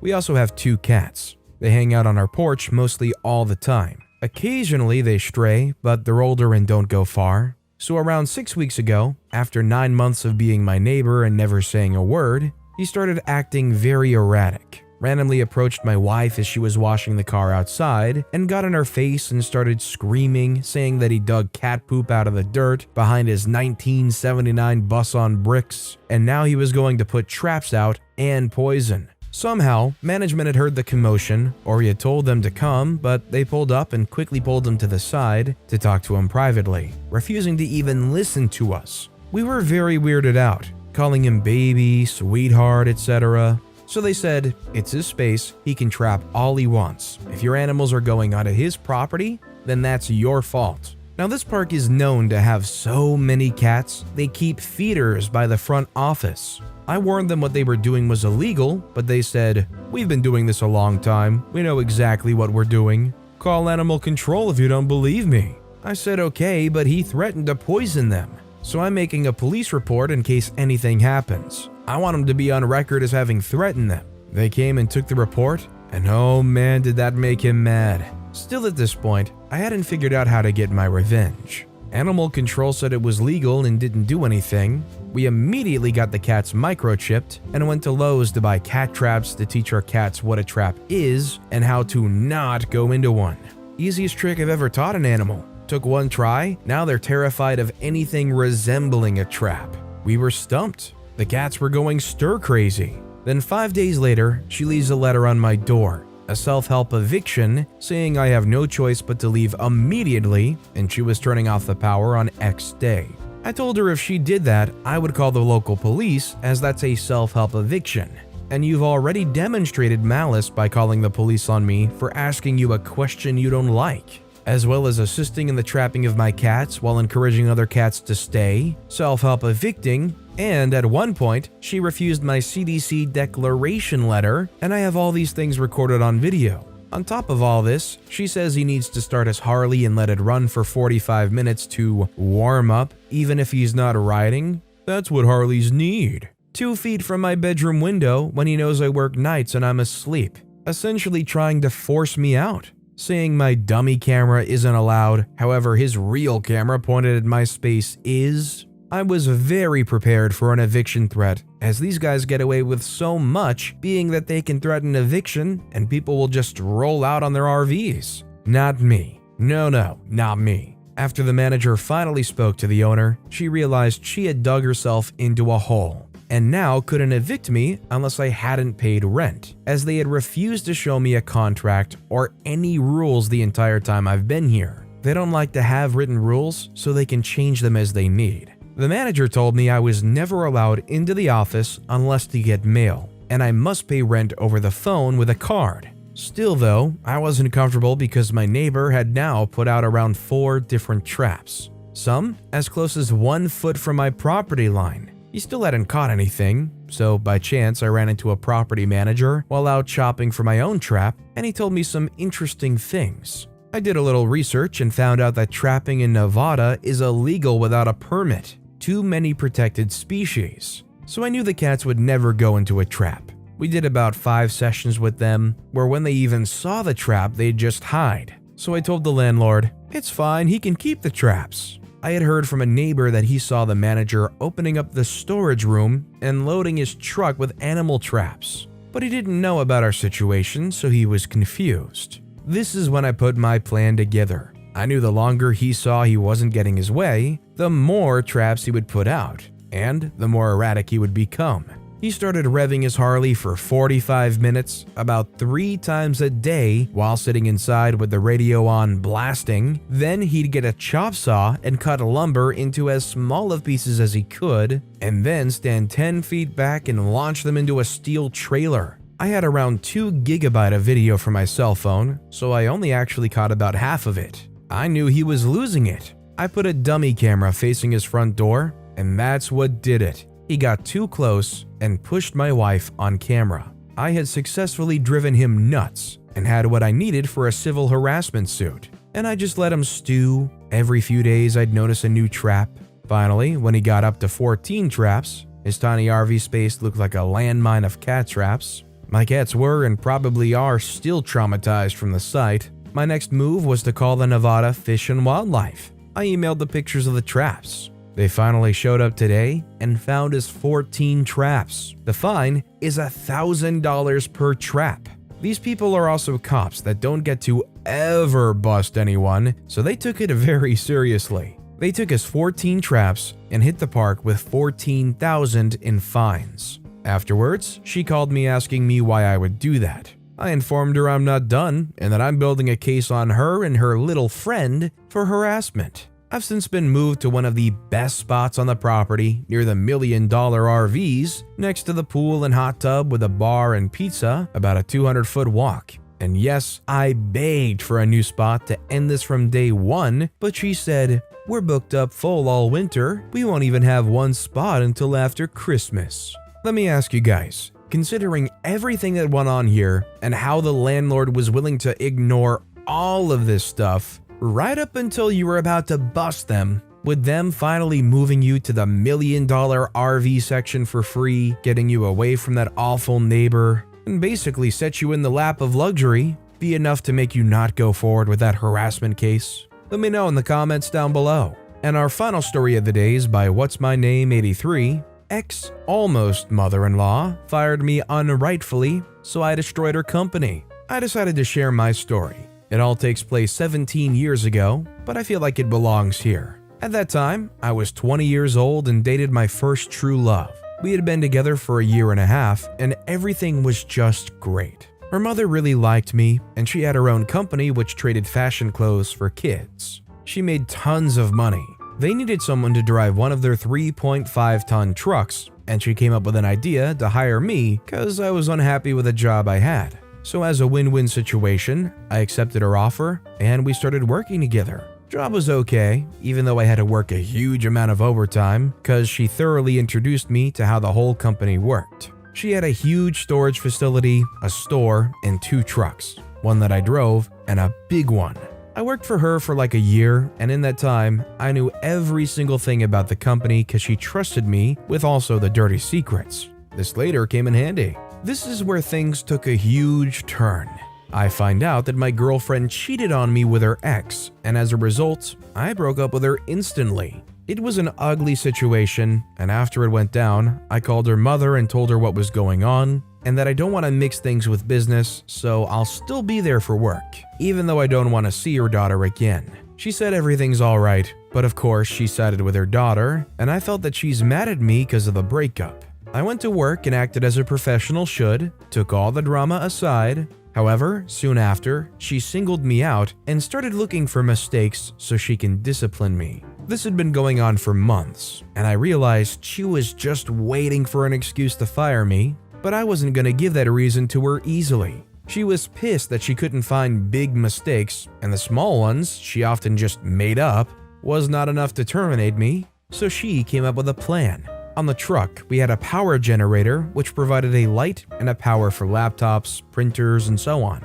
It worked in 2 ways, with fuel when we were on the road and with cable in case we were at the storage. But it wasn't made by a company, they just hired an electrician for that and he made an error. So we had to flip a switch all the time if we used it with a cable connection, otherwise it would burn down. As I loaded the truck, she convinced a coworker to flip the switch back. And after a few minutes, the lights were gone, and I noticed something's wrong. It burned out, of course, but I knew I didn't forget the switch because I loaded the truck for an hour, and it took only 5 minutes tops to burn out, so it couldn't be me. She didn't even hear me out, started yelling, fired me on the spot, and stated that she's gonna pay the repairs out of my last salary, so don't expect any money from her. I didn't take that lightly and told her, I don't think you wanna go this way with me, but she refused to listen. It took a few days for me to cool down, but I wanted to give her a last chance. I called her and told her even though I know what was going on and she did set me up, if I get my money, I'll call it an end and we don't have to see each other again. She told me to freak off, so I came up with a plan. First, because I knew the store she had didn't have a bathroom, which was illegal in my country, the shop assistants had an agreement with a restaurant on the opposite side to go there if they needed. I reported this to the authorities, and the next day they closed the shop because of this violation and told her she can't open up until they have a bathroom. She called me right away and asked if I had anything to do with this. I laughed and told her, "Didn't I tell you that you don't want to go this way with me?" and hung up. I knew that we worked so much overtime that me and the other truck driver had so much overtime on the Tacho cards. It records how many hours you drive and how fast and when you stopped. So I called authorities again and told them everything. They went and checked all the records and gave the company a brutal fine. She sent me obscene text messages all day long after that. I replied, "Ain't done yet." Then silence. A few hours went by and my phone rang. She called and asked me if we can talk it over. She even said she'd send me my last paycheck, but I shut her down immediately and told her, too late for that. And I called the fire department and told them that the wires they had in the walls of the store were outdated, which caused short circuits daily, and that they only have 2 fire extinguishers for the whole place, when they should have like 12 to 15. On that very day, they had to close the storage as well. So she lost the last place where she could make money for months until they get everything up to date and renew all the wires, which costs a huge amount of money. Because of the fines she got from the different authorities, she couldn't afford these renovations, of course. A few months later, she filed for bankruptcy. I know because my ex-girlfriend called me with, "I hope you're happy, jerk. You made my family bankrupt." I never got my paycheck, but at that point, I didn't even care anymore. I was happy with the outcome. Update: so after a few months, the tax department, or as some of you know it, IRS, took almost everything from her. Store, stuff, storage, trucks, the whole 9 yards. She got so many fines from different authorities, she couldn't pay it. So after everything was gone, she sold her house, moved to a smaller apartment, and never owned a business again. As far as I know, she works in a store as a clerk. Things aren't looking good. My ex-girlfriend, well, she married the next guy and now they have 4 kids. After the second child, she really let herself go. And now I'm happy I didn't have a child from her. I'm not gonna fat shame her, but dang.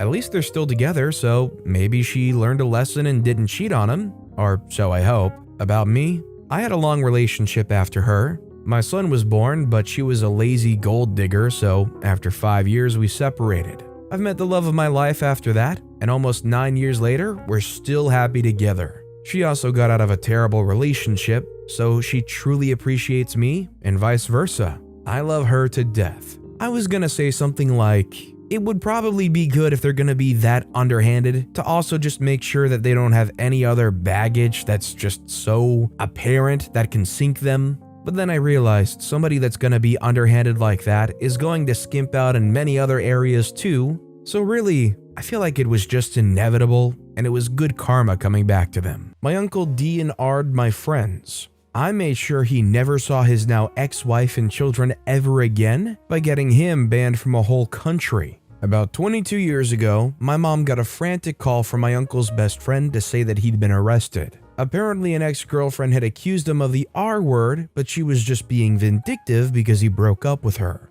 My uncle Chad is obviously innocent. We all love him, he's our charismatic, friendly, outgoing, loving uncle. He would never hurt anyone. The family all send money for legal fees. They're in France, we're in South Africa. This is true because it's all over my profile. The best friends send us all the updates. No one ever thought to Google anything, we were getting it from the source. He was found guilty and the family was devastated. We all send money for an appeal. This goes on for 2 years and then we get the call that he's been found innocent and released. After his release, he meets Lucy, who's originally from Canada. Lucy's lovely, comes from money in a very big way. He's so charming and convincing, they're married in less than 8 months. Huge wedding in France. Then suddenly they're having separate honeymoons? He was going to honeymoon in his home country Namibia and she was going to Canada, then they would meet up in Brazil. He stayed in Namibia for a couple of days, then partied with us in South Africa. We teased him that he took his wife's surname, he said that's what she wanted. She's the boss. And then he cheated on his wife. I was floored. I had looked up to him all these years and he cheated on his wife on their separate honeymoons. I was disgusted. I saw him once after that. He tells me he's unhappy in his marriage, blah blah blah. He now has 2 children. I honestly couldn't care less. Then 6 years ago, I get a message from him. He's getting divorced, he's coming to South Africa, can he crash on the couch? I say sure, he's still family. I haven't seen him in maybe 10 years. Maybe he's changed. He arrives and we have a blast. He hits it off with my fiance. He's funny and happy, like a weight had been lifted off his shoulders. He tells me they were both cheating. The relationship was extremely volatile. They were always fighting and on edge. They're toxic for each other. She's a total control freak. He's on Tinder and hooking up on the prowl. He leaves for a couple months to travel around South Africa. It's an extremely beautiful and diverse country. Comes back, leaves again. They don't mind, he's fun to have around. One of the weeks he's in town, he meets my friend Jane. Jane is gorgeous, wild, fun, out there. They hit it off instantly. He asks her out for a drink. She says yes. She tells me that the next day they were having a great time, but they must have drank a lot because she can't remember much of the evening. She vaguely remembers Chad going home with her. They must have hooked up. She just can't remember. This is not unusual behavior for Jane. She has a chronic drinking problem. She'll get drunk and go home with men all the time. I've learned the hard way not to bring this up.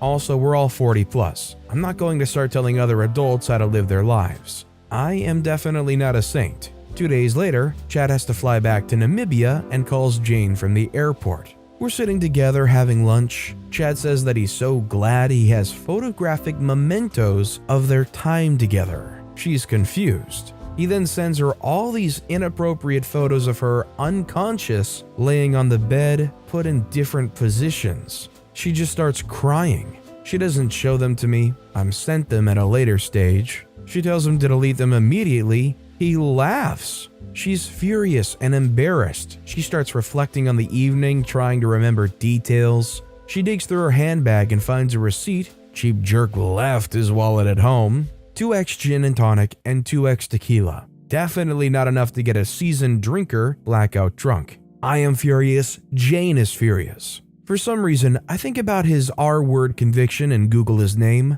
Holy crap. I wish I had done this 20 years ago.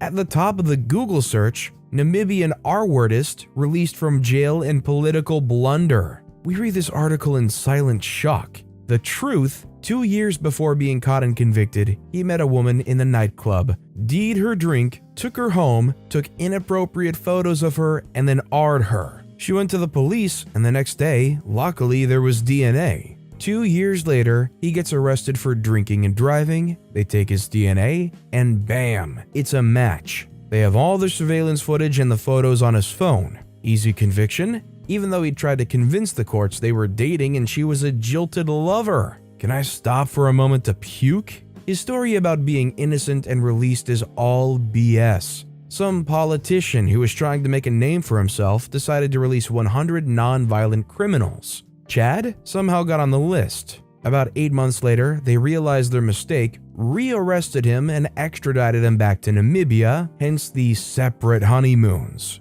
While in Namibia, he changed his name and took his wife's surname so that he could get into Canada. They don't take convicted felons. I tell Jane we need to go to the police. She says absolutely not. She has dealt with the South African police with R-word before, and it's worse than the actual event. I tell her I know someone, ex-policeman who can help her. We end up getting into a huge fight. She blames me for introducing them. She's had a couple of drinks on top of this devastating realization, slaps me on the face, and leaves the restaurant. I am beyond furious. I am murderous towards Chad. I sent him a message saying that I know what he did to my friend and that I know about his real past. He's despicable and disgusting. His response was, "I'm so over your drama. Does this look like she's D'd?" And then proceeds to send me all the inappropriate photos of my friend. I'm physically ill. No one wants to see photos of their friend like that. She refuses to take my calls, and that day was the beginning of the end of our friendship.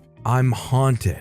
This consumes my thoughts day and night. I decide to message his wife. I say, "I'm so sorry about your divorce," and tell her all the crap you said about her. Are you sitting down? There is no divorce. They're having issues with his infidelity, but he promised it would never happen again.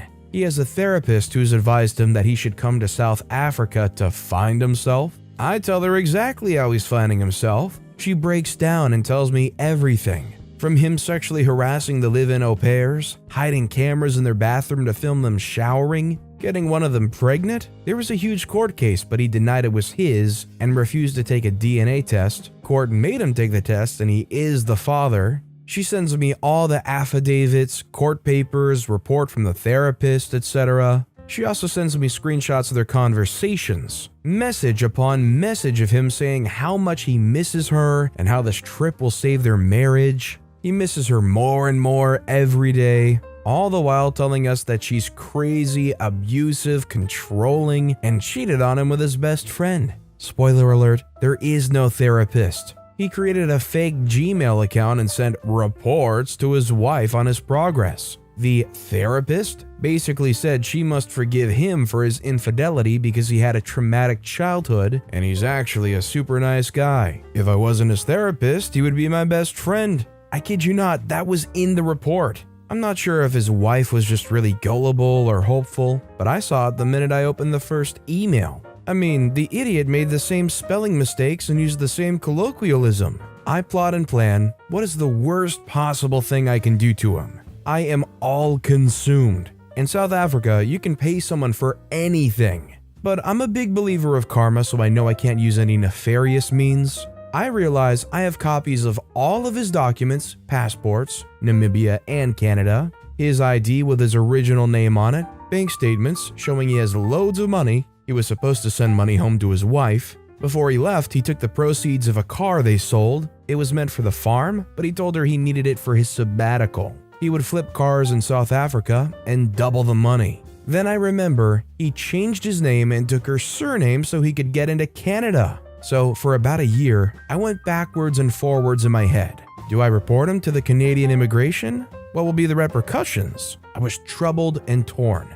I'm not a malicious person. I was still ticked off and felt like I needed to do something. I'm a person of action. Then I heard he had done the same thing to someone extremely close to me, Annie, during the same period as Jane. She only remembered a year later after extensive therapy. So I sat down in front of my laptop and wrote the most detailed, factual, devastating letter of my life. My hands shook the entire time. I put it all in there, the French assault with links to the newspaper articles, screenshots of messages to me, blanked out, showing he's distributing inappropriate pictures without consent, illegal in South Africa as well, but not much enforcement, a full timeline of his life, highlighting his name change to deliberately deceive the Canadian immigration. I made it very clear in my report, that his behavior had escalated without recourse. I did not include the affidavits or correspondence from his wife. Even though she knew of his deception, I didn't want her to get into trouble. I pressed send and got very drunk. It was 100% anonymous, so I never got a response. I just carried on with my life and helped Annie get better. Jane and my friendship deteriorated beyond repair. She deliberately started dating my brother and has turned him against me. That's a whole other messed up story that I might write about one day when it stops hurting. I only told Annie what I did this year. I've kept it a secret for about 3 years. I know he's not been able to go back to Canada at all. Banned for life. Part of me feels sorry for his kids, and a bigger part of me thinks I did them a favor, especially his daughter, who he had started making suggestive comments about, saying things like, "Isn't she attractive for a 13-year-old? You can see the hot woman she'll become, etc. Puke 1,000 times. The au pair that he got pregnant was only 18. I'm friends with his ex-wife on Facebook. She is Facebook happy. New guy. Kids are happy. Well, I wish the wife literally all the best after dealing with that, and would you guys agree with me that this dude deserves to be locked up? Wall-less, windowless, doorless room practically? That a guy like this only deserves a flap on their door that opens once a day to give them food? Let me know what you guys think in the comments down below. And our final story of the day is by Mundane Seesaw. Strap in, boys and girls, this one's a doozy. We don't sell pizza because you have the wrong number. The end result of this story, which I will tell you up front, is that we lost the ability to order from several local Pizza Huts for life. We used to have a phone number that was very similar to a Pizza Hut. Their number ended in 5575, and ours was identical but ended in 5515. Now, these two numbers are commonly mixed up for obvious reasons. This was back before the days of cell phones and everyone having their own personal number, and we actually had to get a caller ID because of this. For years, we had this Pizza Hut's client base call our house, about 50-50 split sober or drunk, and order pizzas. The thing is, people will not listen when you tell them, "Sorry, wrong number." We would have drunk people call back 4 or 5 times and then begin screaming into the phone, "I know this is a freaking Pizza Hut, you jerk," or "Give me the number or I'll kick your butt." This was pretty normal, and the Pizza Hut was even aware of this and profusely apologized when we would call them. Never giving us anything for free though, despite the massive inconvenience of the phone ringing off the hook. Well, Pizza Hut corporate then pays for an advertisement on paper, billboard, and phone book. And guess what? They botched the number. They put our number on the things for the phone number as one of the locations in our town for Pizza Hut's pizza. Why? Because 1s and 7s are the same number apparently. The phone calls we get freaking explode. It goes from like 3 to 5 phone calls a day to like 100 to 200. Initially, we were directing people with a message that simply said, "This is not Pizza Hut, their number is so-and-so." It didn't end. We would get calls with people screaming into the voice recording, "I want a freaking pizza, this is BS, I'm going to kill whoever doesn't answer this freaking phone." Aren't boomers great? We got that crap all the time from older people. I cannot tell you how many times I've been told to end myself for trying to direct someone to the correct place, and for some freaking reason, no one ever listens. Well, upon this happening, my dad calls into the Pizza Hut and says, "Look, all we want is to not have to change our number. If you guys will please change yours or pay for ours to be changed," it was like a $10 convenience fee or some crap, "we will stop getting your darned phone calls." The manager cussed my dad, who had him on speakerphone, calling him a poop load of names and for getting him bad reviews, as well as losing customers to his branch, which is locally owned. What a freaking joke. It's costing their business a solid 10 grand easy over a phone number. Why not just change it? I don't know. My dad looks at the phone, hangs up, and says, "Okay, jerk, you want to be like that about it?" My dad then instructs my 17-year-old self and my sister to take all the calls from now on. If it rings, pick it up, take the order, and say, "Okay, your pizza should be there in an hour and a half." Then when they call back, to tell them, "Sorry, the driver just left." And if they call back a third time, say, "Well, I can get you on the phone with my manager, but he's probably gonna kick your butt if you keep complaining." And then switch the phone with someone else and have them say, "Listen here, witch, you aren't getting your pizza, and we're keeping your money. Freaking get over it." Or something along those lines anyway. 2 weeks pass, and my dad tries to get said Pizza Hut to change our number for free, never pointing out that they screwed up their ad, as apparently they were completely oblivious to this fact. Again, the manager screams at my dad saying, "I don't have the money to change your freaking number." We even tried calling other Pizza Huts to get the issue resolved, and they're corporate with no real luck. Fair enough. It's game on time now, witch. Why? For 2 reasons. 1, my dad got a phone with a transfer button, and 2, because summer was rolling around, and me and my sister loved messing with people over this.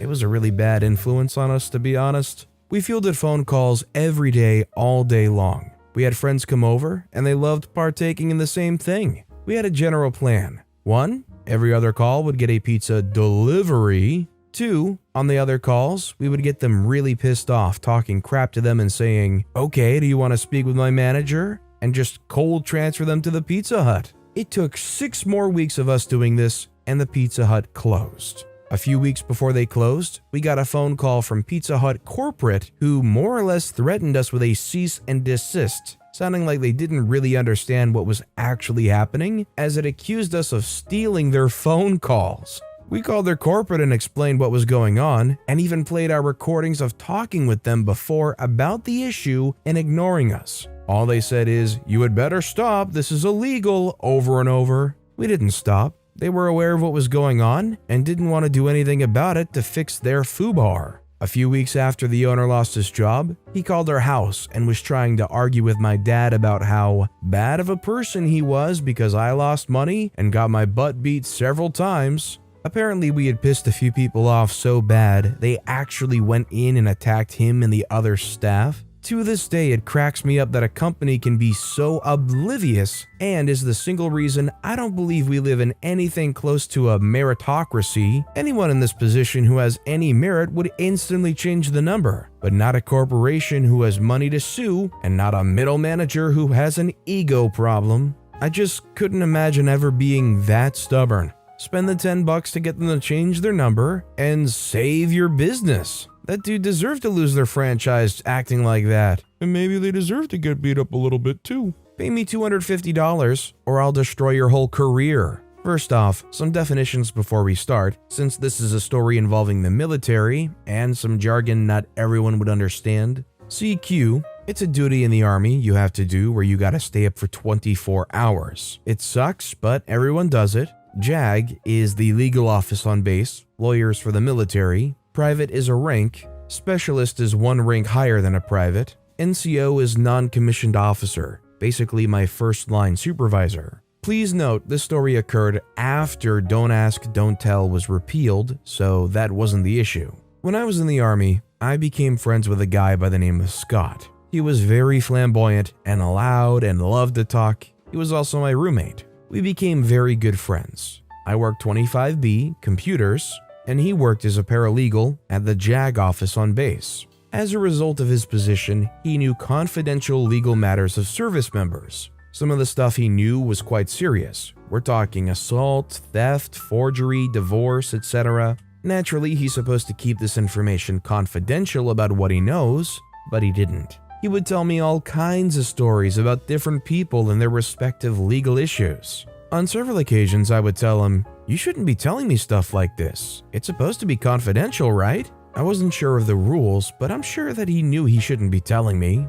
Nevertheless, he did tell me a lot of stories about a lot of different people. Whatever, he was my friend. He was also great to have around as he helped pick up women. He was like my gay wingman. It was good for a while. Well, one day I had a date, and I asked Scott to cover for my CQ. I told him I'd pay him $100 if he did my CQ, and he said sure. So he did my CQ, I paid him. This started a deal between us. Whenever we had CQ, if we didn't want to do it, we'd pay each other to do it. It's actually pretty common practice in the Army. We did this back and forth several times. Each time we would negotiate a price, and it became pretty common to just pay each other back on payday. Heck, I remember one time I covered for him and said I'd pay him $100, and he agreed and did. In that same period, he asked me to cover for him, and he'd pay me $100, and we'd call it even. Well, a few days before a 4-day week, Scott came up to me and said he wanted me to cover him for a CQ on that Friday.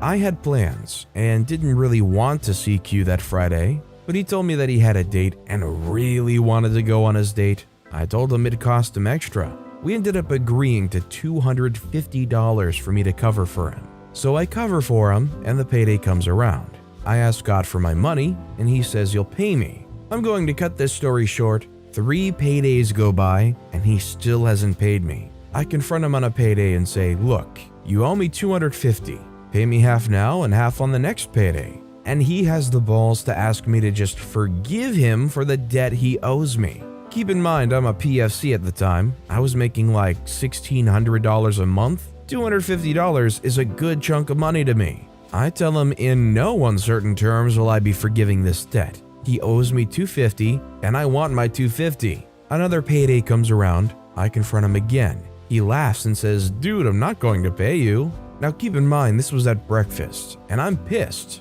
I get to my office and come up with an idea. I talk to my NCO and tell him I need to go speak to JAG. My non-commissioned officer tells me to call JAG to get an appointment and go. So I call up JAG and ask to speak to the major there who knew me. I told him I had some information regarding one of his paralegals that he should be aware of, and I'd like to come speak to him. He agrees and tells me a time. I head over there that afternoon, walk into legal, and there is Scott. He greets me. I smirk and don't say anything. A minute or so later, the major comes out and calls me into his office. I look over at Scott, who had just been promoted to specialist, and smile. I think Scott knew what I was there for. I sit down with the major and I tell him that Specialist Scott has been telling me stories about the various legal issues of different service members, and I felt that it was inappropriate for him to be sharing that, and that JAG should know about it. The major's a bit shocked. He asks me to tell him a story to prove that I'm not blowing smoke up his butt. So I proceed to tell him about a story involving a service member who's been charged with both sexual assault and shoplifting. I even go so far as to explain what course of action they intend on taking with this service member. You can see and feel the rage building inside of this major. I obviously knew stuff that I had no right knowing, and it's because one of his paralegals that he's responsible for is blabbing to me. Of course, this all remained professional. He then asked me to list off any other cases I'm aware of. I told him Specialist Scott has told me a lot of stories involving a lot of people, but I listed off the ones I knew. I even made sure to mention there's a really good chance I'm not even remembering them all. This did not sit well with the major at all. The major thanked me for my time, we shared contact information, and he walked me out of his office. I was smiling ear to ear because I knew exactly what was about to happen. As I'm walking out of the major's office, Specialist Scott sees me and the fear of death is on his face. And the major thanks me for my time and off I go. As I'm walking out, I hear the major say, Specialist Scott, please come to my office. I didn't see or speak to Scott after this meeting, but about 2 weeks later I saw him on base. He didn't have his specialist rank on anymore. In fact, he was a fuzzy E1, lowest rank possible. I then saw him again about 6 weeks later, and he seemed even more down, sporting that lovely fuzzy rank, and I decided to ask him, hey man, what's up? He looks at me and says, they're kicking me out of the army. I didn't need to ask why. I left it at that. If you found yourself in this situation, and they said, dude, I'm not going to pay you, Would you rather threaten to report them and hope that convinces them to actually pay you, maybe at the risk of allowing them to try and do some kind of damage control? Or is it satisfying enough to never get the $250 but report them and ruin their entire career with the army? Let me know what you think down in the comments below. This next story is by Vemium. Steal off a psychotic Irish gypsy? You'll never be safe again. My town in England is rough, very rough. There's a man that passes through every now and again who is, to put it bluntly, a psychopath. His name's Fergal and he's a gypsy. Moves around a lot and disappears into gypsy communities. And if you even look at him wrong, he might stab you. Seriously, he's killed people. He has a lot of friends in town. Drug dealers, felons, selling guns. I used to work in a shop that was owned by a drug dealer, and Fergal always came in when he was in town for a cup of tea. He always liked me and called me Butterfly for some weird reason. My boss came in the shop one day and said that a well-known scruff, he'd sell his own mother and rob the dead, who we'll call Tez, had stolen Fergal's chain that had his beloved deceased grandmother's ring on it. Fergal was fuming. Fergal was trying to come back to town at his earliest convenience. But before he could, Tez was arrested for trying to rob the corner shop with a rolling pin. Fergal wasn't having that. He told everyone that he was going to kill him because there's no way to get the ring back. Fergal did what any sane person would do. He seriously assaulted someone to get arrested. He made sure it was on camera and stayed until the police got there. He was arrested and put in the same prison as Tez. Fergal managed to stab Tez in the legs, but told him that he wasn't finished, that he'd beat him so badly that he'll think he's going to kill him, but he won't. He will sometime, definitely, but he'll never know when. This was 3 years ago and now both are out. Tez has been beaten twice and he's moved town. Fergal knows where he lives and makes sure that Tez knows. Tez's brother said that he's terrified of Fergal and that he's scared of going out. Tez is a horrible person. He stole his mother's bank card and put her in debt with drugs, hurt his pregnant girlfriend, and left a 1-year-old in the bath alone. Needless to say, on both sides, not necessarily the most charming of characters, nor probably the most redeemable. This is very much a situation that I feel like I would just stand 100 feet back away from and probably keep moving further away. Our next story is by Frumpy Fungus. You shouldn't mess with an ant farmer. Some backstory, when I was about 11 or 12, I started getting hobbies which included rock collecting and ant farming. I also started babysitting my brother at the time. So it was a normal Saturday that consisted of me babysitting my little brother, taking care of my ants. I was letting my brother play on my PS3 until the doorbell rang. I opened it and I saw these annoying little kids that always asked if I could play, but every time I would say no. Normally they would just leave, but this time they just sat there and kept on ringing the doorbell. It went on for 10 minutes until it stopped. I thought it was over until I heard them start giggling. Then they started throwing rocks at my house, and they even cracked one of the windows. I opened the door and they just knew it wasn't going to be good. Also at the time, I was probably about 5'9", so I was kind of scary. I walked outside and told them to go home or I'll call the police. Fast forward about 2 weeks and it happened 3 more times. At this point, I was done playing around. I knew they were going to do it again, so at the side of my house where they were getting the rocks, I had accidentally spilled my fire ant geranium with probably about 1,500 to 2,000 fire ants on the rocks. So the next day comes around and the little brats were ringing my doorbell and I could almost taste it. Sweet, sweet revenge. After the ringing stopped, I heard the thuds of rocks hitting my house. All of a sudden it stopped and I could hear them start to cry. I looked out the window and the little boy was sitting right on the rocks. They all ran home. Oh, but it's not over. Their mom came out of the house and over to mine. I put on the saddest face and told the mom, they broke my ant farm. After that, the mom gave me $10 and I never saw them again. I'm almost starting to feel bad, but they shouldn't have messed with my rocks. A few weeks later, they started doing things like taking toys from my backyard, ringing our doorbell, and stealing our rocks. I told their parents, but they just kept on doing it even after the fire ants, and this time, I was so mad I didn't hold back. I took one of my book bags and filled it with Legos, balls, dolls, etc., but that wasn't it. I had one of my subterranean termite farms and emptied it into the bag. I gently put my bag in the grass and waited. I went to feed my brother lunch, and when I came back, it was gone. Fast forward a couple of months, and their house was on quarantine for the bug infestation. Karma is a witch. I also wasted almost $500 worth of bugs.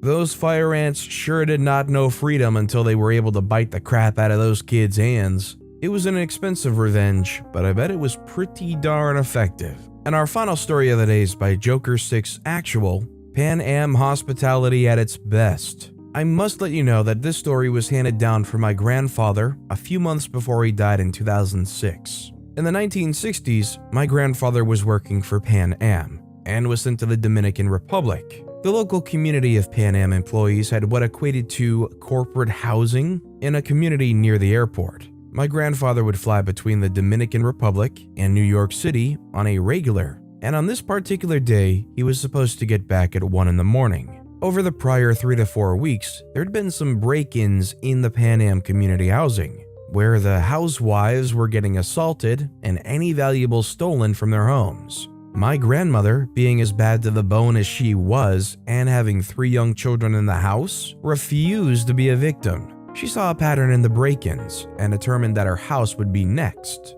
But if you heard my grandfather tell the story, she had a gut feeling that night. My grandmother put my father and my uncles to sleep earlier than usual that night and then proceeded to pull out the shotgun and wait. According to my grandfather, she waited with the lights off in the house, sitting on a stool with about 5 to 6 feet in front from the door, holding a double-barrel shotgun.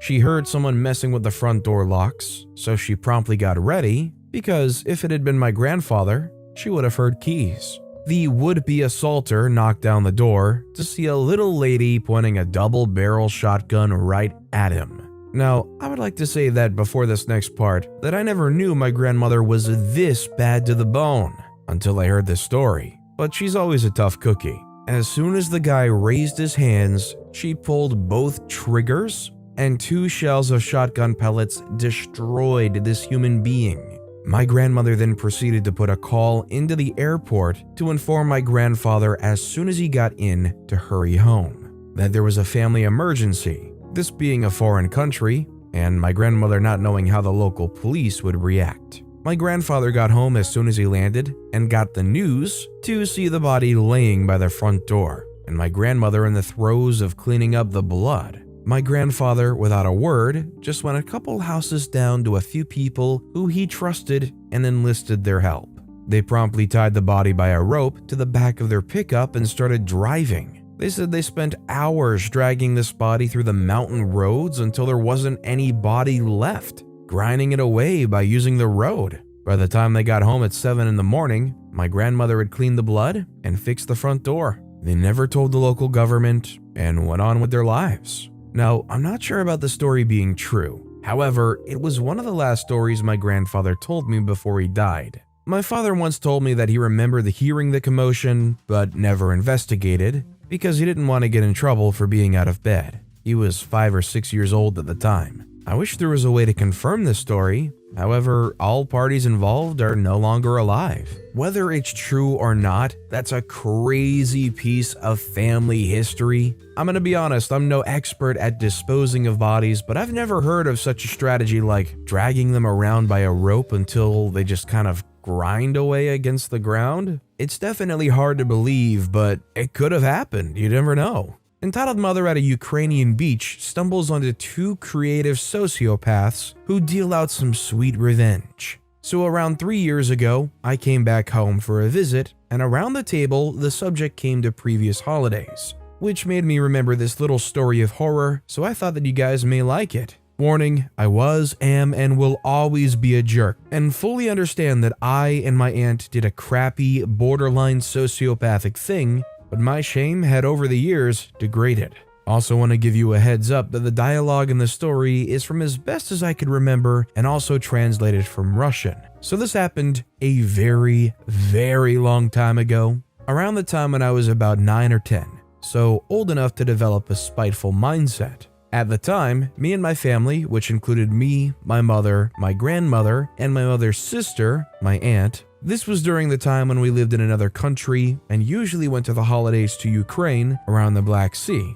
which is where the story took place. Every morning around 8 a.m., we would head towards the beaches as they were always full and impossibly hot by the time it was midday. So our plan was always go to the beach and leave by around 11 when it got so hot that you could cook in your own sweat. We would always go around the small towns surrounding the beach to play games, arcades, and the other entertainment, and then go back to our little special personal houses/huts for rest and lunch. Nevertheless, I digress. So on this particular day, we made it to the beach a little earlier, which meant that we could pick out some of the best parts of the beach and set up our blankets before new amounts of glass and trash were made on the beach. For some background, while the Black Sea is lovely, the beaches around the area are only for the more experienced who know how to avoid the trash areas. Often, beaches were full of broken glass bottles, cigarettes, needles, and many other dangerous things, and thus it was highly advised that you wear foot protection when traveling between point A to B. So me and the gal crew,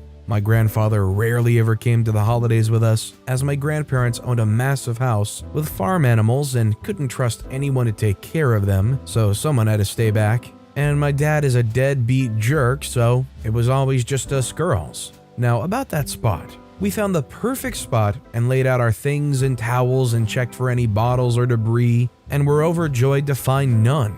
We watched the beach fill up with people, and eventually around 10-ish, we noticed that a very large woman with 3 kids approached us. Now, the girls in my family are big, but this was a hippo of unbelievable proportions. We were in a spot right between the sea and the entrance, under a big umbrella that was here for public use. She towered over us. There were lots of people around, but still a few spaces available around to sit nearby, which was very surprising.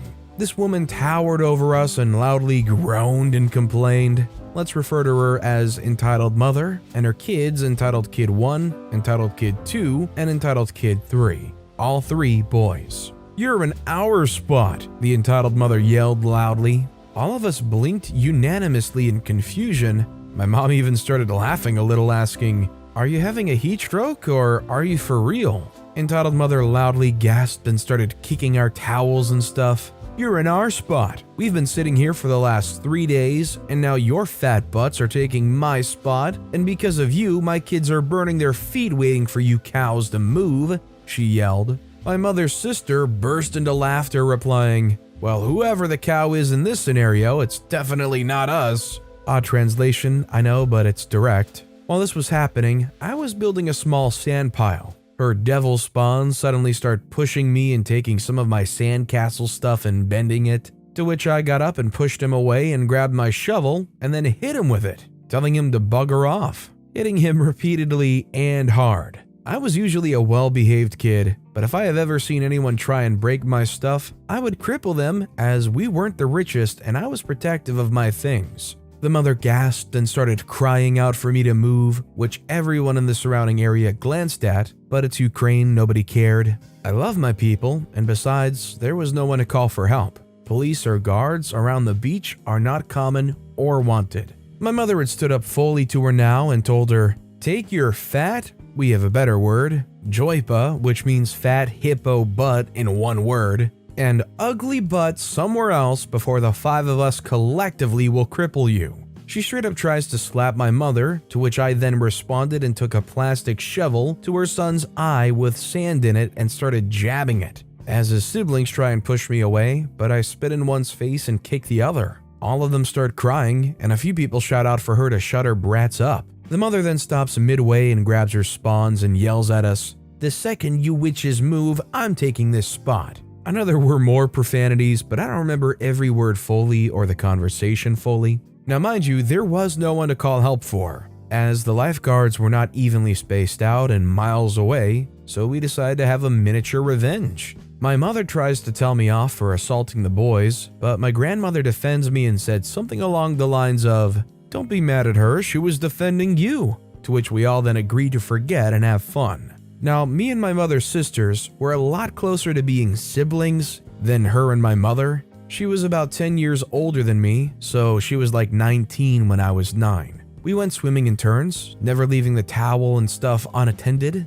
After about 40 minutes, my mother and grandmother tell us to pack things up as they were going to get one last dip as we had ours. So me and my mother's sister realize we have a window of opportunity, the revenge. While taking their last dip, me and my mother's sister see that the entitled mother is eyeing our spot. And we had an idea. Mother's sister was just as petty-minded and jerk-minded. She told me to go and have a quick look around for broken bottles in the area, and I knew exactly what she was planning. She told me not to touch them by hand and use my shovel and little claw pickup. I took my bucket and my spatula and started running around for 15 minutes while she packed everything, and I started picking up glass shards and bottle shards with my spatula and all the cigarette butts and all the disgusting things I could find, which was not hard. I piled them into the bucket. I then ran back to my aunt, and she saw the bucket full. She told me to be careful and make sure that no one was watching or cared enough to. This wasn't the first Ponzi scheme, revenge plot, and act of disturbing punishment we've done, so I knew what to do. We knew that my mom and grandmother would still be a long time. Turning our backs towards the entitled mother, my aunt started to take out the glass shards and bottles, and me and her started spreading them around that specific area, as this was not uncommon for people to bury their trash, so no one paid mind to it. We started slightly burying them from a visibility, the sharp way up, and engulfed that whole area as much as we could while making it look like we were building a sandcastle. My aunt told me to come pick up grandmother and my mom as we saw them getting out of the sea and drying, and she told me to take them around a slightly different route so they wouldn't step on our little booby trap. I watched her get up, and the entitled mother almost pushed her out of the way and yelled at her to move, to which she just smiled and told her to have a lovely day as the five of us cross-met. We slowly started to head a little bit away, and my aunt stops midway, where there's less people, to put on a few things and stall for time so we could watch. I saw the entitled mother hastily punting the tower over the sand without checking it, big mistake, and slops her fat butt down to only then yell and howl in pain as she also sat directly onto the broken glass shards that we hid, cutting up her towel and her leg and thigh entirely. One of the brats who would also try to break my things stepped onto the shards and cut his foot, by the looks and sounds of it, and started yelling and crying and breaking down, and the woman yelled in pain. A few people started being unconvinced by her, and others checked out what happened and tried to help, but the woman screamed profanities. She started rolling around, and all the cigarette buds and seaweed that we'd also placed started getting on her wounds and skin, as well as her towel and her things, and engulfs her in trash, and all the things that people would be collecting in biohazard suits. My grandmother was horrified, thinking that we were also sitting on this, but my mother looked at the two of us, knowing we did this. She couldn't say a word and started shoving us away from the beach in a hurry to get out. Me and my aunt started laughing as my grandmother said, "Oh, praise the Lord that we didn't get cut like that woman, and that it was the grace of God that saved us." Me and my aunt just continued laughing as my mother took us to the side and told us off. My mom threatened to punish me, usually by shaking me hard, yelling at me as she couldn't ground me on a holiday, but my aunt took the blame and told me it was worth it. We sat down in a cafe to get us some cold drinks and lunch, and only after about an hour and a half, we saw a few paramedics start coming towards the beach, by maybe around 1 p.m. or 2 p.m. The medical care in Ukraine on holiday locations is piss poor, and the only way you'd get a doctor helping you is if you were dying, if that. It was also the dead heat of the day, so the medical paramedics would be too lazy to go onto the beach, and no one came to help until the sun came down. There was a dude that got tangled in a parachute, and help arrived only an hour and a half later. It was safe to assume that it was for entitled mother, and that was a satisfying moment as we realized this woman was basically rolling in a cesspool of illnesses for at least an hour or two before any help arrived, baking under the 95+ degree sun. We've most likely ruined this woman's holiday, and have most likely put her out of commission for a long time, as those bottles and those hazardous sand and cigarette pits would have definitely have given her an infection, or at least seriously made it worse. Paramedics and doctors also need bribes there, so this help would have probably cost her 500 euros in bribes only, without the cost of any treatment. There's no cameras around, no people who cared, and no proof that we strictly did it, and no way of ever finding us. Hopefully next time that cow learns some manners. Lesson of the story is that don't pick a fight with someone and underestimate their mindsets, because you may just stumble onto sociopaths who will get back at you for being such a delight. Give me a heads up if you want to hear about some of the other Ponzi schemes and Count of Monte Cristo revenge stories that me and my aunt have dished out over the years. When you grow up without the internet and only part-time cable TV, you find alternative entertainment procedures which mostly resolve around making a crappy person's day even crappier. All I know is I was hearing this story and I was like, man, this is extreme. Then I realized, duh, this is nuclear revenge. Doesn't really matter if somebody's right or wrong. The point is the revenge is nuclear, and this definitely was. As a kid, do you think you'd be capable of trying to ruin the spot like this without knowing the outcome? Or do you think that would be too much for you even as a kid? Let me know in the comments down below. And our final story of the day is by Throwaway665544654. Cheating wife gets wiped out in divorce. Found my best friend's wife's secret social media account. She was sleeping with one of our other friends. I told my friend about it. He just kinda shut down. A few weeks later, he told me never to tell anyone I knew she was cheating or that I knew about the account. I would casually ask him how the two of them were every now and then. Always great. Every time I saw them together, they were a happy couple. 9 months later, he confessed he had lost everything they had to a gambling addiction. A year before, they both had cars that were paid off. He had sold them and leased new cars. The money he made selling them, he lost to gambling. Their savings and 401ks were essentially gone, all lost on gambling. The condo they lived in was rented. They had essentially no assets. She immediately filed for divorce. They had no kids, similar incomes. Divorce was finalized without him owing alimony. Her cheating was never brought up. She got all the furniture and pots and pans. He kept a secret hoard of gold coins. I don't know for sure, but I'm guessing it's at least $200,000 worth. Well, all I can say is I sure hope that guy can keep those hidden. Like, I really wonder, what would be the technique here, because you can't just, show up to the bank and cash $200,000 in. Heck, I think anything over $10,000 they have to, keep a record of or something, right? I'm guessing they're a pretty cautious person considering they pulled this off, but I don't know, it's kind of a weird thing to, try to toe the line on. Unless you go around like a leprechaun trying to pay everything off in cash via gold coins. Oh, rent's due? Oh, okay, hold on, let me go get me pot of gold. To be fair though, it would be a pretty sweet way to get paid because gold's value's always going up, right? Shoot, show me your pot of gold and sure, I'll let you pay your rent in it. I know what I'm about to say is funny considering the marriage just happened and the divorce, but I just want to say that I would not enjoy having that lifetime commitment of trying to make sure you keep all your golden coins secret and that you don't have any hand revealed that you got this stash of money somewhere. But anyways, with that being said, that's all the time we have for today. So of both of these stories, which one was your personal favorite and why? Let me know in the comments down below. And if you haven't yet, if you could like and subscribe, that would mean a lot to me. Whatever you do, whether it's liking, subscribing, turning notifications on, all of it helps grow this channel and I appreciate the heck out of it. So until next time, I'll see you all tomorrow with some more stories.